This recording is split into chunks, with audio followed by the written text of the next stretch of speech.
take you down to Pine Ridge for another visit with Lum and Abner, brought to you by the makers of Horlicks, the original malted milk. Well, I suppose a lot of you boys and girls who are listening have already sent in to Lum and Abner for your flashlight. Maybe some of you haven't done it yet, though. I'd do that right away if I were you. Just think what a lot of fun you could have with this dandy little flashlight. It's the same size as a fountain pen, you know. You could carry it around with you wherever you go. And powerful. Say, it throws out a great big beam of light. Now, here's how to get a flashlight. Take the outside wrapper, not the label from the bottle, but the outside wrapper from a package of Horlicks malted milk powder. Must be from a package of Horlicks malted milk powder. You can't use wrappers from Horlicks tablets. Well, write your name and address on the back of that wrapper and enclose 10 cents. That's to cover the cost of packing and mailing your flashlight. Then mail your wrapper and dime to Lum and Abner, care at the station that you are listening to right now. Isn't that easy? You bet it is, and that's all you have to do to get this dandy little flashlight, complete with bulb and battery. Now send in for your flashlight right away, boys and girls. Do it tonight. If Mother hasn't a package of Horlicks malted milk powder in the house now, she'll get you one from the drugstore, I know. She knows that Horlicks will help you to grow up big and strong. Well, don't forget now, boys and girls. Send in to Lum and Abner for your flashlight right away. And now, let's see what's happening down in Pine Ridge. Well, when we left our old friends yesterday, Lum had been arrested and placed in jail, charged with robbing Abner's house. The whole town had turned against him, so that he was unable to make bond for his release. In fact, late yesterday evening, a committee called on him at the jail and asked for his resignation as president of the school board. Well, things are looking a little brighter today. Evidently, somebody has come to Lum's rescue. For as we look in on Pine Ridge now, we find him just entering Dick Huddleston's store. Listen. Well, howdy, Lum. Howdy. Glad to see you out. Yeah, glad to see myself out, too, I think. Come in. Just wanted to come over and tell you how I appreciate you going my bail, Dick. Oh, well, now, that's all right, Lum. I was glad to do it. Just sorry that I didn't do it sooner, but I didn't know the straight of it till a while ago. Abner was over here and told me the truth about it. Told you that... He told you how come he to slip in his house the other night? Well, no, but he told me that you never broke in, though. Said that he left the kitchen door open himself so that you could get in. Well, now, I told him not to tell nobody about that. If Elizabeth finds out he was mixed up in that, no telling what she will do. Oh, well, I promised him that I wouldn't say anything about it. I still can't understand, though, why he wanted you to get that check that the insurance company paid him without his wife finding it out. Well, we were feared she'd take it into the county seat and cash it. Then they could get Abner for obtaining false money under pretense. What are you talking about? Well, I reckon I may as well tell you the whole story now. You know this much, you may as well know it all. But don't never breathe it to a soul, Dick, for it just wouldn't do for Elizabeth to find out. Oh, no, I won't say anything about it, sure. Well, the whole thing started when we opened up our matrimonial bureau. We never had no pictures of men folks to send out, and these women folks was writing in wanting us to find them a husband, so just to sort of pacify them till we could do better, we sent out a batch of pictures of that. Yeah, I knew about that. Yeah, well, this one woman, Hortense Kelly, fell in love with Abner's picture and decided to come down here to see him. Yeah, I know. She came in on the same train that Abner's wife and daughter did. Yeah, and right there's when the trouble started, right there. It is. Elizabeth seen Hortense run up and kiss Abner down there at the depot, and she figured Abner was having an affair and refused to let him come home. Yeah, but she got in a good humor again, though, after he had that automobile accident. I guess you felt sorry for her. Well, now, I'll tell you the truth, Dick. That accident was a fake. A fake? Abner's arms ain't no more broke than mine is right now. Him and me just made out like he was hurt to get Elizabeth back in a good humor. Well, it worked all right. Yeah, it was working fine up to the time Elizabeth found that accident policy and put in a claim for damages unbeknownst to Abner and then got that check for $200. Oh, I see now why you were so anxious to get that check back. Why, sure, if they'd have cashed that check, they could have got Abner for collecting damages on an accident that he never even had. That's right. That's a penitentiary offense. Yeah. It's a good thing you got that check back all right, Mom. Well, I've got it now, but I don't know what in the world to do with it. I aimed to carry it back into the county seat and give it back to the insurance company, but, Lord me, I can't do that without explaining to them why Abner don't want it. No, they'd more than likely tell Abner's wife then. Why, sure they would. That's the reason I had to go ahead and let them lock me up. I couldn't tell nobody the truth about it. No. I didn't want Abner to get in no trouble at home. You know how high-strung Elizabeth is. Yeah, no, it wouldn't do to tell her now at all. Of course, if we can send out enough of them flashlights to where we can make enough to restock our Jot 'em Down store and get that opened up again, we can tell Elizabeth the truth about the whole thing. Yeah, well, of course, that's the first thing you've got to do. And say, the way this mail's coming in here today, well, you fellas won't have any trouble doing that neither, Lum. Sure enough. Now, this is the biggest day you've had yet. Well, fine, good. Just look at that pile of mail over there, thousands of them. Well, for the land, them flashlights are making a big hit, all right. Yeah, they are. Say, I got the one that you sent me, Lum. Oh, you got it, huh? Yeah, I recollect mailing it to you. Handiest thing as I ever had, too. You know, I used to have to carry a lantern home with me the night after I closed up here, but, oh, this flashlight works a heap better. Oh, my, yeah, handy. You know, that thing will throw out about twice as much light as you'd think it would. Oh, yeah, them's powerful little gadgets. And, of course, the nice part about them is that you can just carry them in your pocket like you would a fountain pen, no bother at all. Yeah, well, I'll bound you folks that's already got theirs has been showing them around to their friends, and that's more than likely the reason we're getting so many more requests for them now than we did when we first started making the offer. Yeah. Folks is beginning to find out what a nice gift it really is. Yeah. And then I think that there's a lot of people out on the party line that are interested in this contest, too, Lum. See which one of you is going to be elected president of your new store over there. Yeah, well, that was a mistake, me ever agreeing to such a thing as that. So far, I ain't got but 2 votes out of the thousands of letters we got. And one of them votes I sent in myself. Well, Abner started running away with it, all right. Well, me getting in that trouble and getting locked up in jail ain't going to help me none. I know that. No, it isn't. You know, them things gets talked around. Of course, they don't know the straight of it. No, yeah, it'll hurt you, all right. No doubt about that, Lum. That's what I hate about it. The whole thing, Dick, more than anything else. Some of my best friends has turned against me. Yeah. I reckon you heard about them asking me to resign as president of the school board yesterday. Yeah, I did. I hate to hear that, too, Lum. I sure did. Well, I didn't know what to do. I couldn't explain things to them without getting Abner into batcher trouble, so I just went ahead and resigned. Well, I think, though, Lum, when this whole thing is straightened out and everybody knows the truth about it, well, it's more likely they'll come to you and want you to take the office back. Well, hope so. If I could just get to be president of the Jot 'em Down store, I wouldn't mind it so bad, but I hate to lose every office I've got. Well, Lum, you're not working for it like Abner is. Here, while you've been locked up in jail over there, why, he's been out making a house-to-house canvass listing votes around here. He has? Yeah, goes around with his arms wrapped up in splints in a sling that way. Naturally, they'll vote for him. Feel sorry, you know. I see now, yeah. I told him the other day he could take his arms out of them splints, and I believe they'd be getting well by now if they were sure enough hurt. Yeah. I noticed he never appeared very anxious to do it. Yeah, I see now he wanted to keep them wrapped up so as to get all the sympathy he could. Yeah, that's about the reason, all right. Well, I ain't give up.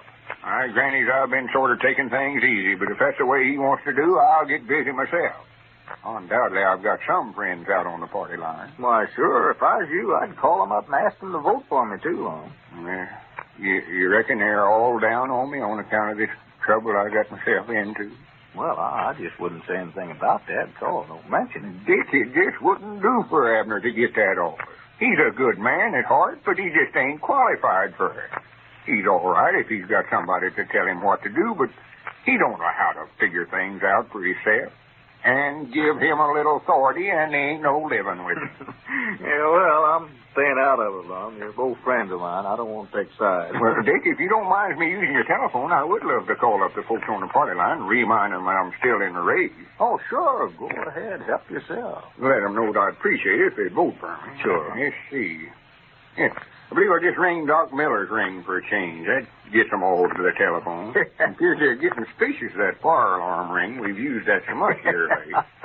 Yeah, they'll all listen in when they hear the doctor's ring, all right, now. See who's took down sick, you know. Oh, yeah. I always do myself. Yeah, sure. I can hear them snatching them receivers off the hook already. Well, go ahead, then. Go ahead. Well, yeah, I want to be sure they're all listening in. Well, they'll be hanging up on you there in a minute, you know what? Right. Just a minute. Howdy, everybody. This is Lum and Abner talking.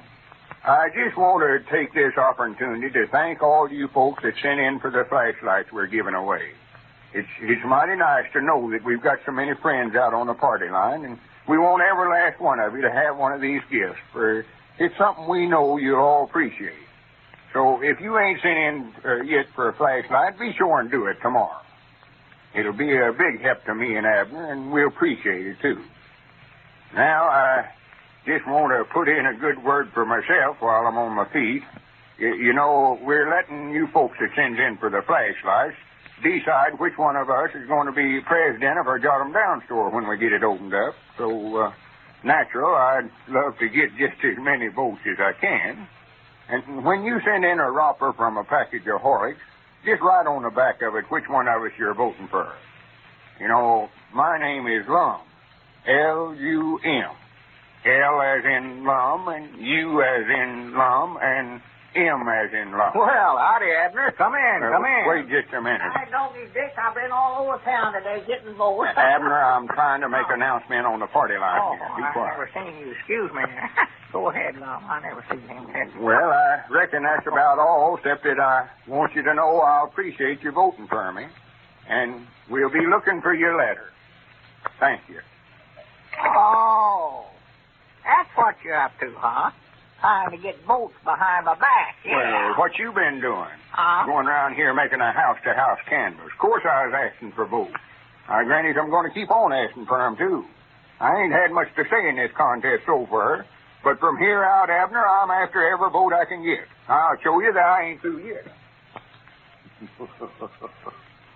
Well, it looks as though this race for president might develop into some real competition. This is Carlton Bricker, speaking for Lum and Abner and Horlicks, who now bid you all good night and good health.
Howdy, everybody. Here we are, all ready to take you down to Pine Ridge for another visit with Lum and Abner, brought to you by the makers of Horlicks, the original malted milk.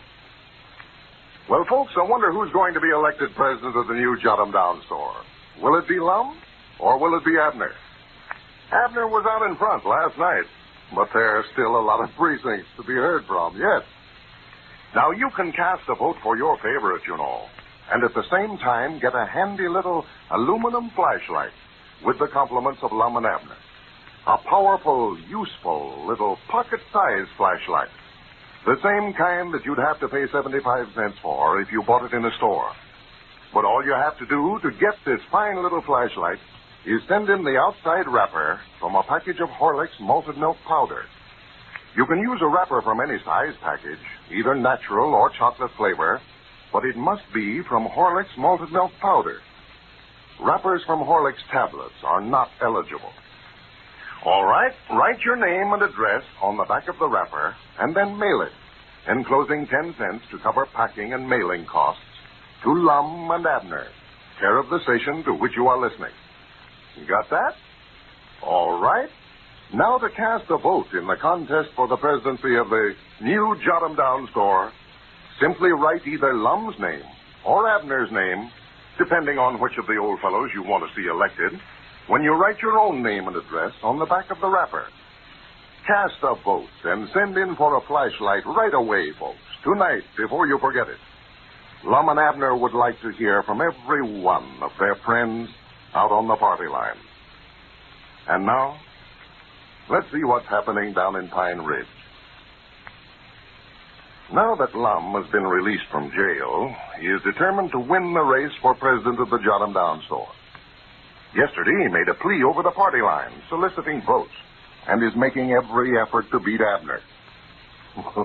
As we look in on Pine Ridge today, we find the two old fellows down at their office. They have just finished counting the votes that have come in today.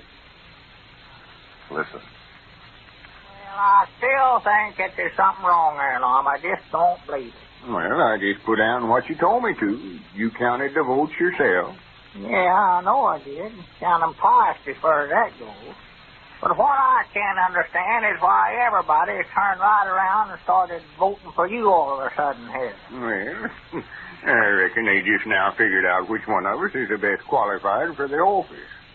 So that's the biggest batch of mail we've got yet, and there weren't but 14 votes in there for me. Yeah, looky there. Uh-huh.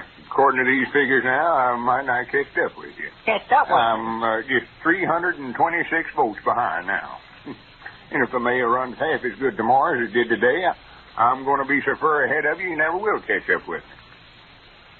Well, I'll be dad blamed if I can understand it. What'd you tell them when you made that announcement on the party line yesterday down there at Dick's store? Well, I just said I'd appreciate it if they'd vote for me. Yeah, is that all you said? Yes, sir. You can ask Dick what I said. He heard every word of it. I don't believe it. You must have said something bad about me to get everybody to change over to your side all of a sudden this way. No, I never said a word about you, Abner. I just told them about the flashlight and how we'd appreciate them sending in and all that stuff, but I never said one word about you. Well, you must have said something, Lum. Folks just don't turn around and go right again a fella for no reason at all that way. No, at the time I was talking on the party line, I weren't so worked up over the contest as I am now. I just ain't been trying up to now. This contest has sort of turned into a campaign, though. I've been in politics too long to just sit back and let somebody beat me out of office. Yeah, well, I'm going to get out and do some campaigning myself, too. I'll tell you that right now. Go ahead and do all you can, Abner. I know that I aim to. If I was you, I tell you, Abner, you may as well withdraw from the contest right now and save yourself a lot of embarrassment. Withdraw? Yes, sir. I know that I'll never do it. Well, you ain't got a chance, Abner.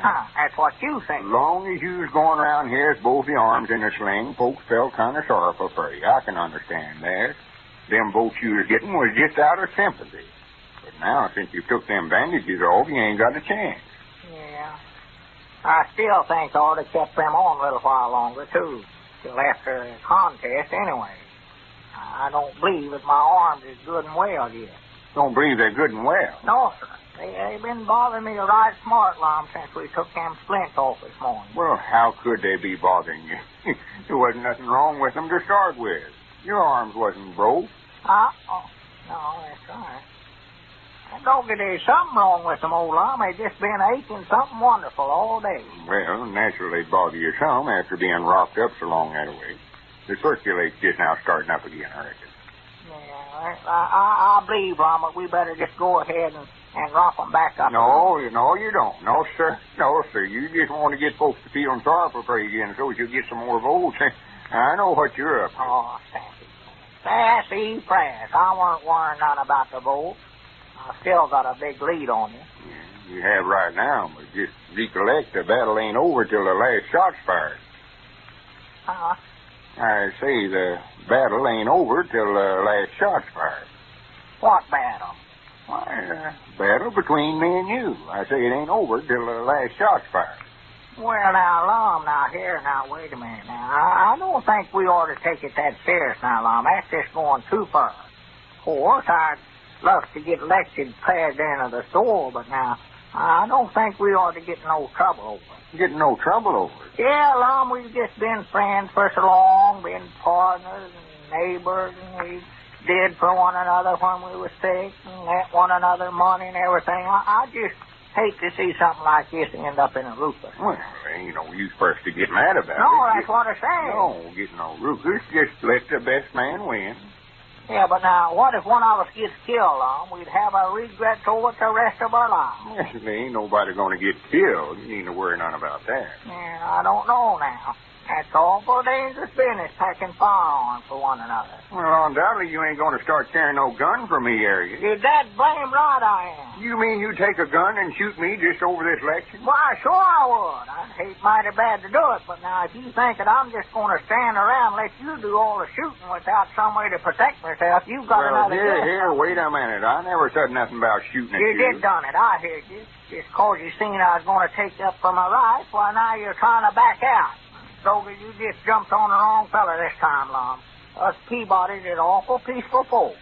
Tries to treat everybody nice, but Stogie, when you start shooting at us, now you've got a fight on your hands. Well, great, I am. You think just 'cause I'm wearing spectacles that I can't see to do no good. But I can still hamstring a deer at 100 yards, Lum. If you've made up your mind to settle this contest with firearms, I'm ready for you any time you want to get started. Abner, where in the world did you get the idea in your head that I was going to start shooting at you? Why, you said so yourself. Why, I never done no You such a did thing. too. You did too. Said this battle betwixt me and you wasn't going to be over till the last shot was fired. I aimed to be the one to fire. Well, you just misunderstood me, Abner. I heard what you said. You said it twice. I asked you over again just to be sure. Yeah, that's what I said, but I didn't mean I was going to join up. Yeah, what's going on in here? Well, howdy, Dick. Lord, I hear you fellas talking clear outside the store there. What's the matter? Oh, just a little misunderstanding here betwixt me and Abner. Sit down, Dick. Anytime they think they can bluff us Peabodys out, they've got another guest coming. We've always been known as fighting stars. Nobody ain't trying to bluff you out, Abner. Just forget about it. Yeah, forget about it. Forget about it. And let you slip up behind my back and shoot me. No, sir. For goodness sake, Abner. Well, what in the world's wrong with you fellas anyway? Oh, Lum's trying to start some trouble with me. Drawed a gun on me a while ago. I never done no such a thing. Why? Well, he said he's going to, and that's just the same as. Well, what's the argument about anyway? Oh, nothing, Dick. This crazy idiot here, he can't understand nothing. We was talking about the contest a while ago, and I told him the battle wasn't over till the last shot was fired. That's just what he said. Just He's the word. got the idea in his head that I was aiming on shooting. Well, Abner, he didn't mean that he was really going to shoot you. And I don't want him shooting at me neither. Dick, there ain't no use to try to explain it to him. The more you talk to him, the worse he gets. I know my rights. I've learned long ago the best way to do when he gets mixed up this way is just to shut up about it. Let him cool off. He's just doing a lot of talking. Talking? Just doing a lot of talking? That's all you're doing. Yeah. Well, that shows right there that you don't know us Peabodys, Lum. We're dangerous people to meddle with. How many more than 8 people has anybody by the name of Edwards ever shot? Huh? I say, how many more than 8 people has anybody by the name of Edwards ever shot? Well, I don't know. There ain't none, I hope. Well, Uncle Zeke Peabody did. Back when Peabodys and Jenkinses was a feuding, why, he shot 8 of them in one season. Well, that ain't nothing to be bragging about. Well, it ain't nothing to be ashamed of. You never used but 9 cartridges. Well, just forget about shooting, Abner. Shooting who?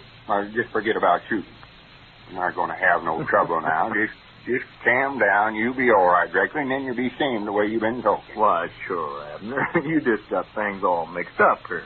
Lum didn't mean that at all. You just misunderstood him. Well, look there. I hadn't noticed that you got the bandages off your arm. Yeah, and I'm glad I done it now, too. I'd hate to get in a gunfight with both my arms wrapped up in splinters that way. Yeah, look there. I don't think I can draw just this fast as that. Here, Abner, put that gun up. Yeah, put that up, Abner. Swan, ever since he's got to be constable where he can carry that gun without being arrested, he packs it every place he goes. Somebody's going to make him eat it one of these days. Yeah, you better be careful about that, Abner, sure enough. Well, how's the contest coming, Lum? I noticed you got an awful lot of mail today. Oh, yeah, I aim to tell you, Dick. You know, out of all them letters you and Cedric brung over here, Abner never got but 14 votes. Yeah, all the rest of them was for me.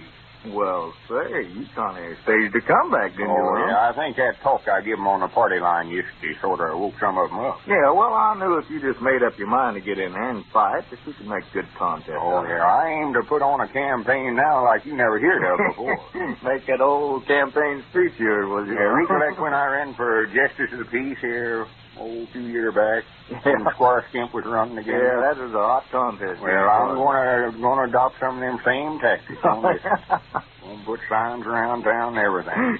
Stump speak the county if necessary. Well, that's the thing to do. You and Abner both just work your best. Well, I'm going over to Cherry Hill tonight to make a little talk. Oh, yeah? It's a good roads meeting over there. I think I'll get up there and tell them about the contest whilst I'm over there, on my feet and all. Yeah, well, I was aiming on going over there to the meeting, too. I heard about today.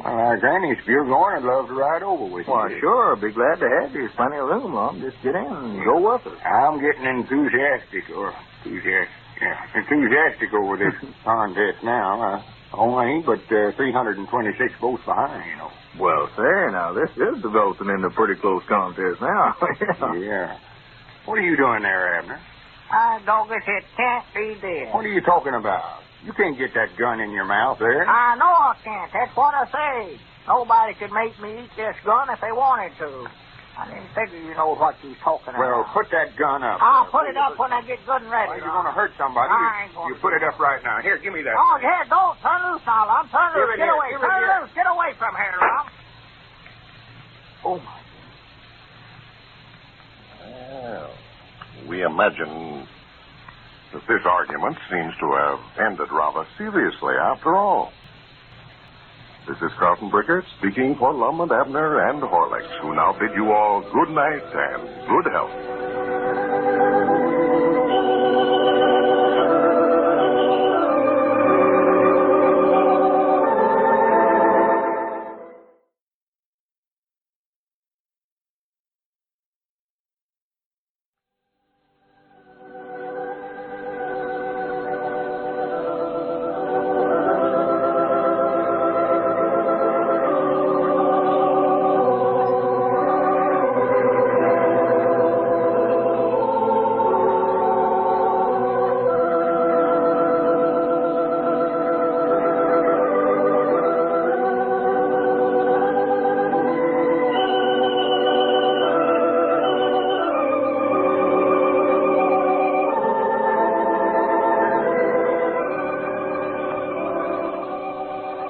Howdy, everybody. Here we are, all ready to take you down to Pine Ridge for another visit with Lum and Abner.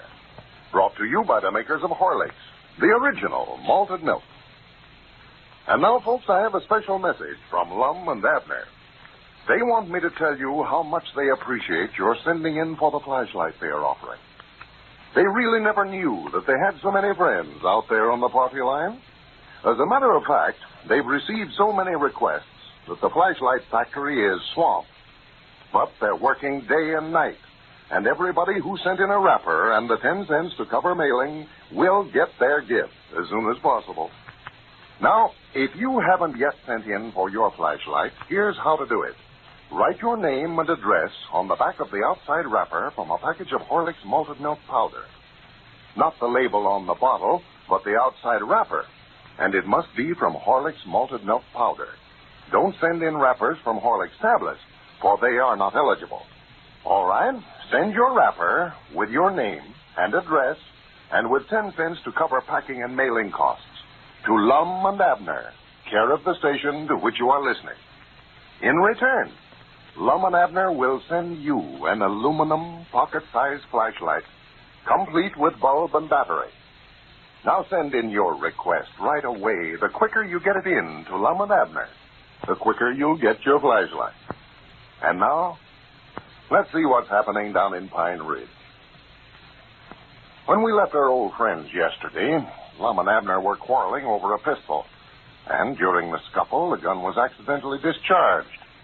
We haven't learned as yet who, if anyone, was hurt. But as we look in on Pine Ridge today, we find Abner and Cedric Weehunt down at their office in the Matrimonial Bureau. Maybe we can find out some more about it. Listen. Well, Mr. Lum was telling down there at the barber shop a while ago that you shot him on a purpose. It said you just shot him to get him out of the race for president. Why, I never done no such a thing. I had the pistol there in my hand, and he got to scuffling with me, trying to take it away from me, and, well, somewhere or another, the gun went off. Well, if it just went off accidental, how could he get shot so many times like he did? Shot so many times? Yes, he said down there a while ago that he was shot 7 times. Why, he weren't no such a thing. I never even heard him. The bullet just went right through his coat sleeve and just sort of burned his arm a little, is all it done. He's got his arm all bandaged up and his head all wrapped up, standing around down there telling everybody that he doubts if he ever gets over it. Well, I'll be dead blamed. I wondered why he'd been out of the store all day. I see now what he's been up to. Just standing around on the street trying to get folks' sympathy so they'll vote for him. Yes, I know that's what he's doing, for I heard him ask Mose Mooks to vote for him. He did? Yes, said he had to get to be president now, for he wouldn't be able to do no hard work. He's going to be crippled up so bad. Well, that snake in the weeds. Just as quick as we counted up the votes today, why, he left right out of here. He must have went right over to his place and bandaged himself up just to get some more votes. Well, how's the contest running now, Mr. Abner? Well, I had been ahead up till today, Cedric, but this last batch of mail that come in was might now all voting for him. Voting for Mr. Lum? Yeah, he's over 400 ahead of me now. Oh, my goodness.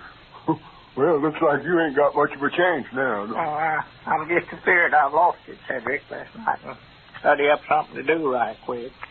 The way I started out, I thought I had the office and gone, but ever since me and Lum been partners, out of all the businesses we've been in, I've never got to be president or nothing yet. Yes, I know he generally always holds that office. He always has, yeah. I sort of in hopes you'd get elected, for if I go to work for you fellers again when you get the store opened up, I believe I'd rather have you for a boss than him. Well, thank you. He's just as nice as pie till somebody comes around he wants to show out in front of, and then he starts bossing me around like I was a varmint or something. Yeah, well, Lum's awful bad about that. He does love to show his authority. Yeah, I'd just love to be president just one time. I'd dog it if I wouldn't make him step around. Well, the trouble is, you ain't getting out and trying to get votes like you was there at first, Miss Sam. Well, I've been running so far ahead, Cedric, I didn't figure I had to. Dog it, I'm going to from here out, though, I'll tell you that. He'll know he's been in the race when we get through.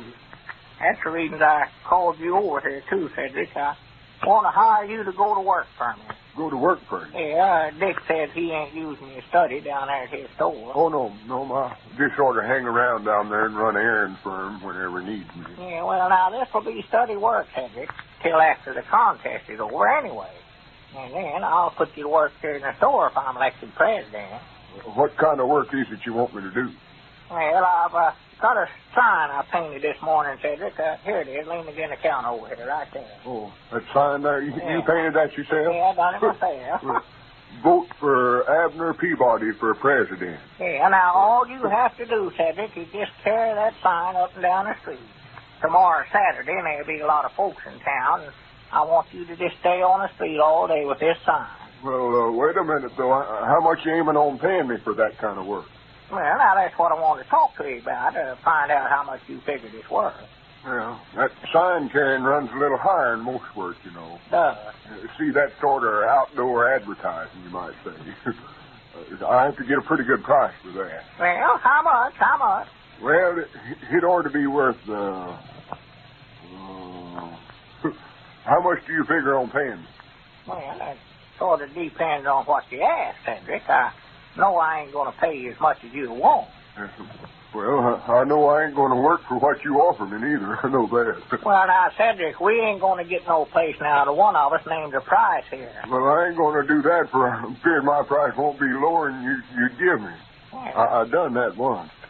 Well, if you were setting a price, what would you say about $3 a day? Yes, I believe that's about what I'd say. I'll take it. Well, here, wait a minute now. I never said I'd give you that. That's just what you're asking. Now, I'll give you $1 a day. No, I don't believe I could carry the sign for that much. Couldn't? $2 would be the least I could do it for. I wouldn't carry it for myself for less than that. Yeah, well, there ain't no use for us to talk in, Cedric. $1.50 the most I'd be willing to pay. Well, that still leaves us 25 cents apart then. Yeah. If it ain't worth $1.06, it ain't worth nothing. Well, I'll tell you what I'll do, Cedric. I'll just split the difference. Make it $1.50. All right. All right. When do we start? Well, you can start right out in the morning. Of course, now you could take it out on the street this afternoon and sort of practice carrying it so you'll know how good when you start work tomorrow if you want to. All I got to do is just walk along with it. Here comes Dick Hutterson. Yes, don't tell him I started work for you, Mr. Abner. No. I owe him a little more than I've got coming to me down there at his store. I don't believe he'd want me to quit much. No. Looks like every time I pass that candy case down there, I get further in debt. Yeah, you always was bad about eating stuff up, Cedric. Worse than mice. Howdy, Dick. Come in. How do, Mr. Hutterson? Well, howdy. Say, Abner, have you seen Lum? No, not in the last 3 or 4 hours. Well, he's gone to the store a while ago. I didn't hardly know him. He's got himself all bandaged up. Looked like he'd been run over by a freight train. Yeah, Cedric was telling me that a while ago. Yes, I seen him a while ago. He's just using that to get boats with. I know what he's up to. Why, sure. He wasn't hurt in here yesterday. Doc Miller was telling me he tried to get him to bandage him up yesterday evening, but the doc told him that there wasn't nothing wrong with him. Just a little powder burnt there on his arm. Why, Lord me. He stood around here for 10 minutes yesterday after the shot was fired before he knowed he'd been hit at all. Wouldn't have known it then if he hadn't looked down and seen a hole in his coat sleeve. Well, he's claiming now that you shot him on purpose to get him out of the race. Well, he knows better than that. Better mind out what y'all are saying yonder. He comes up the road there now. Yeah. And look at that. Just look at him. Got bandages all over him. The way he rocked up there, you'd think I shot him with a shotgun instead of a pistol. Well, look, he's limping now. That's something new he's found since I saw him a while ago. Yeah, well, he'll be going around here in a wheelchair tomorrow if he can find one anyplace. Well, he's sure getting the votes, Abner. Tickled me over at Cherry Hill last night at the Good Roads meeting. They called on him for a talk, and he spent the whole time telling them about this flashlight and asking them to send in for one of them to be sure and vote for him. Yeah, well, I noticed we got a lot of votes from Cherry Hill today, and he got all of them. Oh, yeah. Well, even just might not had him in tears telling him about you shooting him over there last night. Howdy, Mr. Long. Yeah, hello, Lum. Gentlemen. How you feeling? Why, just fine. Oh, I ain't either. What's the matter with me? I ain't getting along so well. I'm feared now them bullets is lodged in me somewhere. Oh, for goodness sake. Now, you fellas better be careful hanging around Mr. Peabody there. You're liable to get yourself shot. Yeah, I heard about you going over to Cherry Hill making that speech trying to get votes for you. Yeah, and I heard about some underhanded work you've been doing, too. Jim Weehunt told me a while ago that you arrested him yesterday for speeding and then turned him loose if he'd promised to vote for you for president. And you've been going around here all day trying to get folks to vote for you through sympathy, Yeah, too. but I ain't stooped so low as to shoot my opponent, though, just to get him out of the race. Well, now, Lum, I told you I never aimed to do that. Now, I never knowed the gun was loaded. Well, that's just the trouble. The unloaded gun is always the one that kills folks. Yeah, don't see how you figure that. Hadn't been loaded, why, it never would have went off. You just got that backwards wrong. Yeah, but there's been more people killed with unloaded guns than any other kind, ain't there, Dick? Yeah, that's the old saying, Lum. It sure is. Well, I never knowed that. After the accident yesterday, well, I'd taken all the cartridges out and that pistol so that it couldn't go off. But if that's the way of it, well, I load it back up again. Well, now, Abner, they have to be loaded, but you've got to think they're unloaded for their danger. Well, if I loaded it myself, I'd know good and well that it weren't unloaded. Well, just forget about it. Let it go. I don't want to argue about it. No, the best thing is just to be thankful neither one of you is hurt, Chester, and forget about it. Oh, yeah. Oh, wait a minute, though. I was hurt. I'd be crippled for life over. Oh, I think you'll get along all right, Lum. Well, I've got to get back to the store, man. Don't hurry, Dick. Hey, wait a minute, Dick. I'll just go along with you. I got a list of groceries that Elizabeth wanted me to fetch home tonight. Yeah, sure. Come ahead, Abner. Well, I'll see you later, Lum. Yeah, so long, Dick. Well, I think I better be going, too. Mr. Abner wanted me to carry this sign a while this afternoon on the street. What sign's that? Well, that yonder leaning against the counter. He painted it himself. Give me $1.50 a day to walk up and down the streets with it. Well, I do know. Vote for Abner Peabody for president. Wait a minute. I've got an idea. How would you like to earn another $1.50 a day from me, Cedric? Well, the trouble is, I done promised Mr. Abner I'd work for him. Well, all he told you to do was just carry that sign, wasn't it? Yes, sir. Well, there ain't no reason for you not working for both of us at the same time. I'll just do a little more painting on that sign there, and you can make $3 a day doing the same work. I'll just add a little to what he's got there. Let's see, vote for Abner Peabody for president. I'll tell you, I'll just change that vote for Abner Peabody for president of the United States, but vote for Lum Edwards for president of the Jot 'em Down store. Well, he oughtn't to have no objections to that. I reckon he'd rather be president of the United States than president of the Jot 'em Down store. Why, sure, yeah. Yeah, give me that paint and brush back there, and we'll fix that sign up right. Well, these old fellows don't seem to stop at anything to get a few votes, do they? This is Carlton Bricker, speaking for Lum and Abner and Horlicks, who bid you all good night and good health.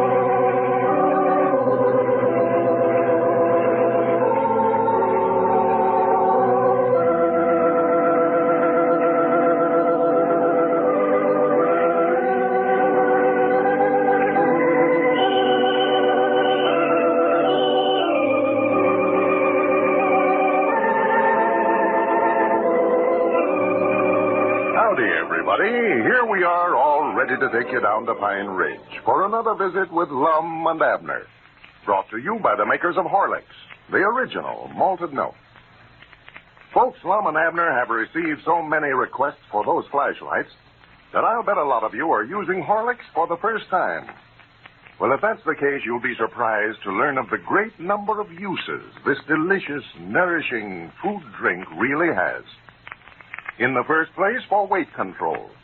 Try drinking a glass of Horlicks, either hot or cold, for your noonday luncheon. See how refreshing, how sustaining, how easy to digest Horlicks is. It will keep you alert. You won't have that drowsy feeling that is often caused by a heavy, hard-to-digest meal.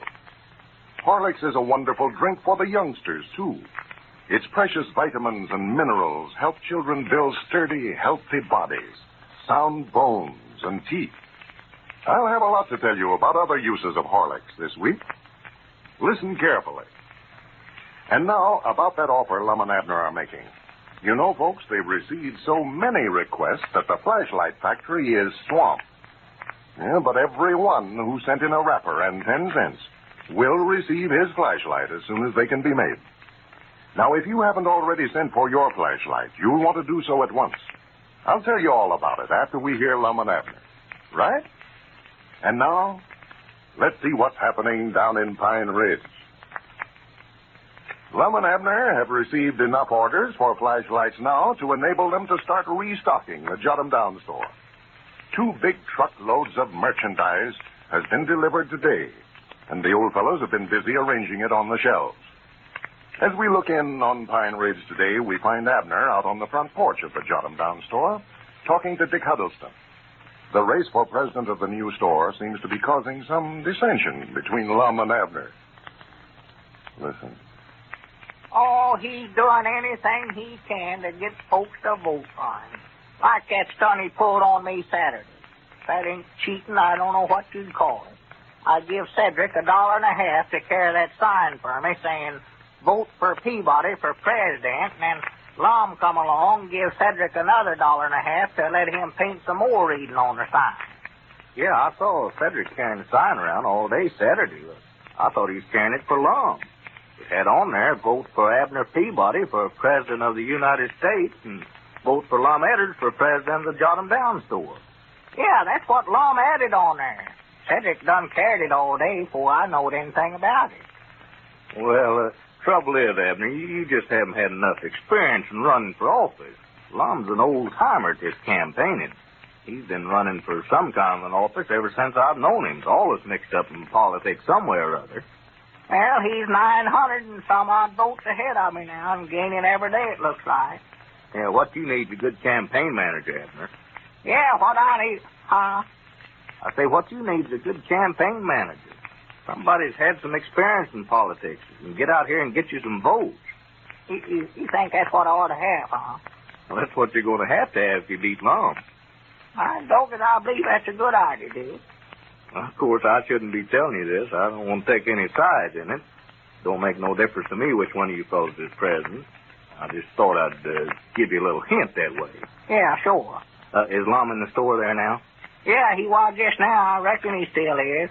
We got in a batch of merchandise this morning, new stock for our store. Yeah, I heard that you did. That's the reason I come over. I wanted to see what kind of a stock you was putting in.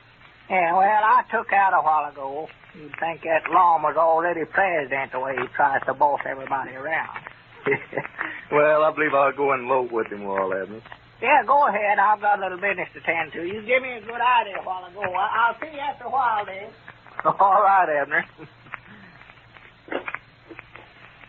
Well, it's beginning to look like a store in here again. Huh? Oh, well, howdy, Dick. Come in. It's so busy here, never seen you come up. Yeah, well, I seen them trucks from the wholesale house go by my place this morning. I just allowed you fellas getting in your new stock. Yeah, well, we ain't got all of it yet, but we're just buying a little of it along as we can. Yeah. The way folks are sending in for these flashlights, it won't be long till we can have the whole store stocked. What's the matter? Can't you get Abner to help you there? That's what I'm doing now, is trying to straighten out what he's already did. I run him out of here a while ago. Everything he does, I have to do it over again, looks like. I left it up to him to stack this canned goods in the shelf, and I just wish you'd look the way he done it. Well, for goodness sake. Just look at that shelf there, for instance. Yeah. Instead of stacking stuff to itself like it ought to be, he's got, there's pork and beans and apricots and axle grease. There's a can of tomatoes and bacon powders, all stacked right in together, and most of that's upside down. Yeah, I just noticed. Somebody come in and call for something, it'd take you an hour and a half to find it, if you could find it at all. Well, it looks like it'd be just as easy for him to put it in there right while he's doing it. Why, sure. He just takes and opens a case of something, starts down the row of shelving, and just sets a can of it anywhere he can find a place to put it. That's what it looks like. Just laziness is all. Says he's saving himself a lot of bother. I don't see how he figured he's saving work that way. Well, he says by scattering the stock all around over the store this way, he's got a little of everything we've got right there handy, no matter where he's at when he's waiting on a customer. That way, if somebody comes in and calls for a can of hominy or something, instead of having to walk a few steps for it, there'll be a can of it right there behind him. That is, if he can find it. Well, bound for Abner to try to figure out some easier way to do it. He's the beatenest feller I ever seen in my life for trying to study up shortcuts for getting out of work. Yeah. He'll sit and study for half a day trying to figure out an easy way for doing something that wouldn't have took him 5 minutes in the first place if he just got up and done it. Well, you know, they tell it on him, Lum. He buys his shoes about 3 sizes too big so he won't have to unlace them to get them on and off. Yeah, well, he does, too. About the craziest thing he ever done was when he worked out that device for drawing water he put on his well over there. Took him about 2 months to build the thing out of parts off of cultivators and an old hay baler and one thing and another. Yeah, I've seen that over there. And you could draw a bucket of water and have it half drunk up before you could get that contraption started working. Takes him and his woman and Pearl, all 3, to work the thing. And still he insists on using it. Thinks it's just wonderful. Shows it to everybody that comes on the place. Oh, yeah. He's always bragging about the modern improvements he's got over there. Improvement. He made a self-feeder for his stock over there a few years ago. I never will forget. Killed off 3 milk cows and a good horse by letting them founder themselves before his woman set her foot down and made him take it out of the barn. Well, that's the one that he got the patent on, wasn't it? Well, yeah, he tried to. Get the givermen 3 or 4 times, drawing some pictures of it and sent them, but they finally wrote back and said they couldn't make heads or tails of what he was driving. Yeah, I bet they're still trying to figure out where it was an R plane or a steam shovel or what it was he was riding. Yeah, Yeah, I'd like to have seen them drawings that he sent in. And a feller like him wanting to be president of the store here. If he was to get elected, he'd spend half his time trying to study up some way so folks would have to wait on themselves. Yeah. I'd like to see this store about a month after Abner had a chance to try out a few of his inventions down here. Yeah, Lord. Turn him loose, no telling what all he would have rigged up down here. Be about like the time he bought that new automobile and rigged up that device to keep everybody from stealing it. No, I don't believe I heard about that. Don't you know, he was scared somebody might try to steal his car out of the barn at night, so he fixed a big shelf up over it and put a bunch of tin cans and a bucket and a wash tub and one thing and another, put them up on the shelf so when they started to back the car out, they'd sort of trip the shelf and then all them tin cans and things and fall down and scare them off. For goodness sake. He called it his double-action burglar alarm. Double action? Yeah, you see, in case that noise wouldn't scare them off, he put a board full of nails behind each tire so it'd puncture them all when they tried to back the car. The first night he tried it out, he went out there the next morning in a big hurry and forgot about the burglar alarm himself, and about the time he started up, them tin cans started showering down on him and scared him so bad he just throwed her in reverse and come flying out of there and ruined all four of his tires. Yeah, ruined 3 sets of casings the same way before he had sense enough to quit using it. Oh, man, that's pretty good. Let him be president down here. He'd about have a burglar alarm rigged up in the store here that'd catch all the customers. He was telling me a while ago, Lum, that you had a big lead on him now in your contest. Yeah. I think I've got that office and gone now. What's worrying me now is getting these folks flashlights to them. What's the matter? Why, we can't get the things fast enough. Well, We've got the factory working day and night now, but on me, we're still behind. I'm just feared some of the folks are going to be getting impatient. why, yeah, I just suppose you mail them out just as fast as the letters come in for them. Well, that's what we aim to do, but the letters have been coming in faster than they can make the flashlights even. Yeah. I never knowed we had so many friends out on the party line. Well, you won't have long, Lum, if you don't get those flashlights out to them. Oh, well, they'll all get them. Every last one of them that's sent in a robber will get one. I'll see to that personally. It's just going to take longer than we figured. Yeah.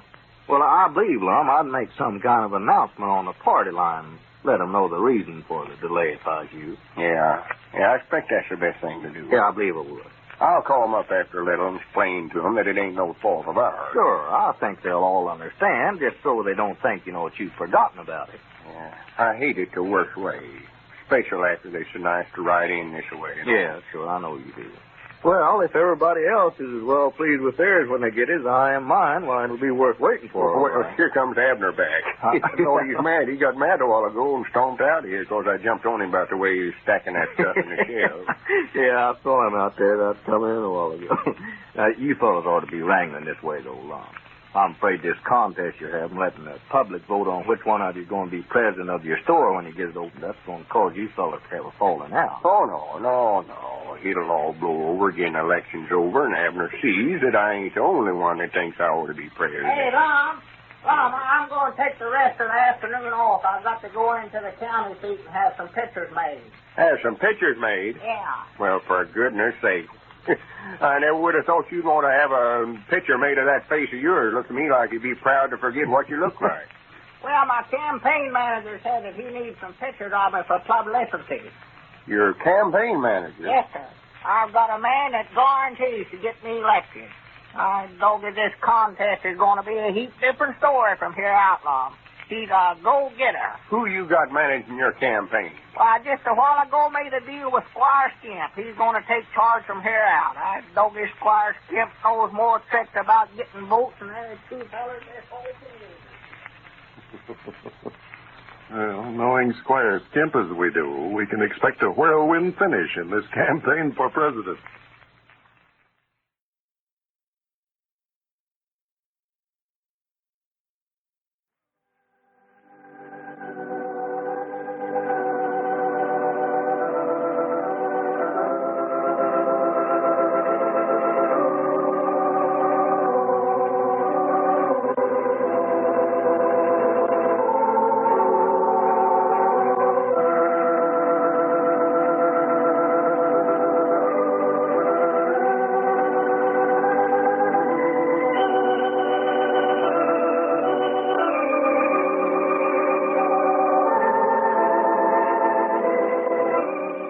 Howdy, everybody. Here we are all ready to take you down to Pine Ridge for another visit with Lum and Abner, brought to you by the makers of Horlicks, the original malted milk. I wonder if gasoline makes the difference in your car that it makes in mine. When I use good gasoline, that car of mine starts with a touch, on even the coldest morning. But the other day, I yielded to the temptation to try and get a bargain. I filled my tank with cheap gasoline. What a time I had starting that car the next morning. Now, cheap gasoline may look just like good gasoline when it comes out of the hose, but there is some difference in results. Well, there's a difference in malted milk, too. A cheap imitation may look like Horlicks, but that doesn't mean that it's just as good as Horlicks. Not at all. Now, a lot of those imitations are just mechanical mixtures, skim milk and inferior malt powder and uncooked cocoa. And there may be as much as 50% ordinary sugar in that mixture. Now, Horlicks is rich in the nourishment that your body needs. It is made from only rich, full cream milk. This is blended with extracts of select malted grains. For flavor, for results, there isn't any substitute for Horlicks. And now I have a special message from Lum and Abner. They want me to tell you that they've received so many requests for the flashlights they're offering that the factory can't make them quickly enough. But everyone who sent in a wrapper and 10 cents will receive his flashlight just as soon as it can be made. Now, if you haven't already sent in for your flashlight, you'll want to do so at once. The offer is being withdrawn very soon. I'll tell you how to get one after we hear Lum and Abner. Now, let's see what's happening down in Pine Ridge. Well, Lum and Abner's contest over who will be elected president of their new store is winding up in a whirlwind finish. For the past several days now, Lum has been leading by several hundred votes. But yesterday, Abner announced that he had made a deal with Squire to act as his campaign manager. And the latest count is that the old fellows are about even in the race. As we look in on Pine Ridge today, we find Lum and Cedric down at their store arranging the new stock of merchandise on the shelves. Listen. I've got all them canned goods stacked up on the shelves now, Mr. Lum. Yeah, looking right nice, Cedric. Now you better take and sweep out the feed room back there and get it all ready for the flour and feed I ordered. I ought to be out here in the morning. Yes, Mom.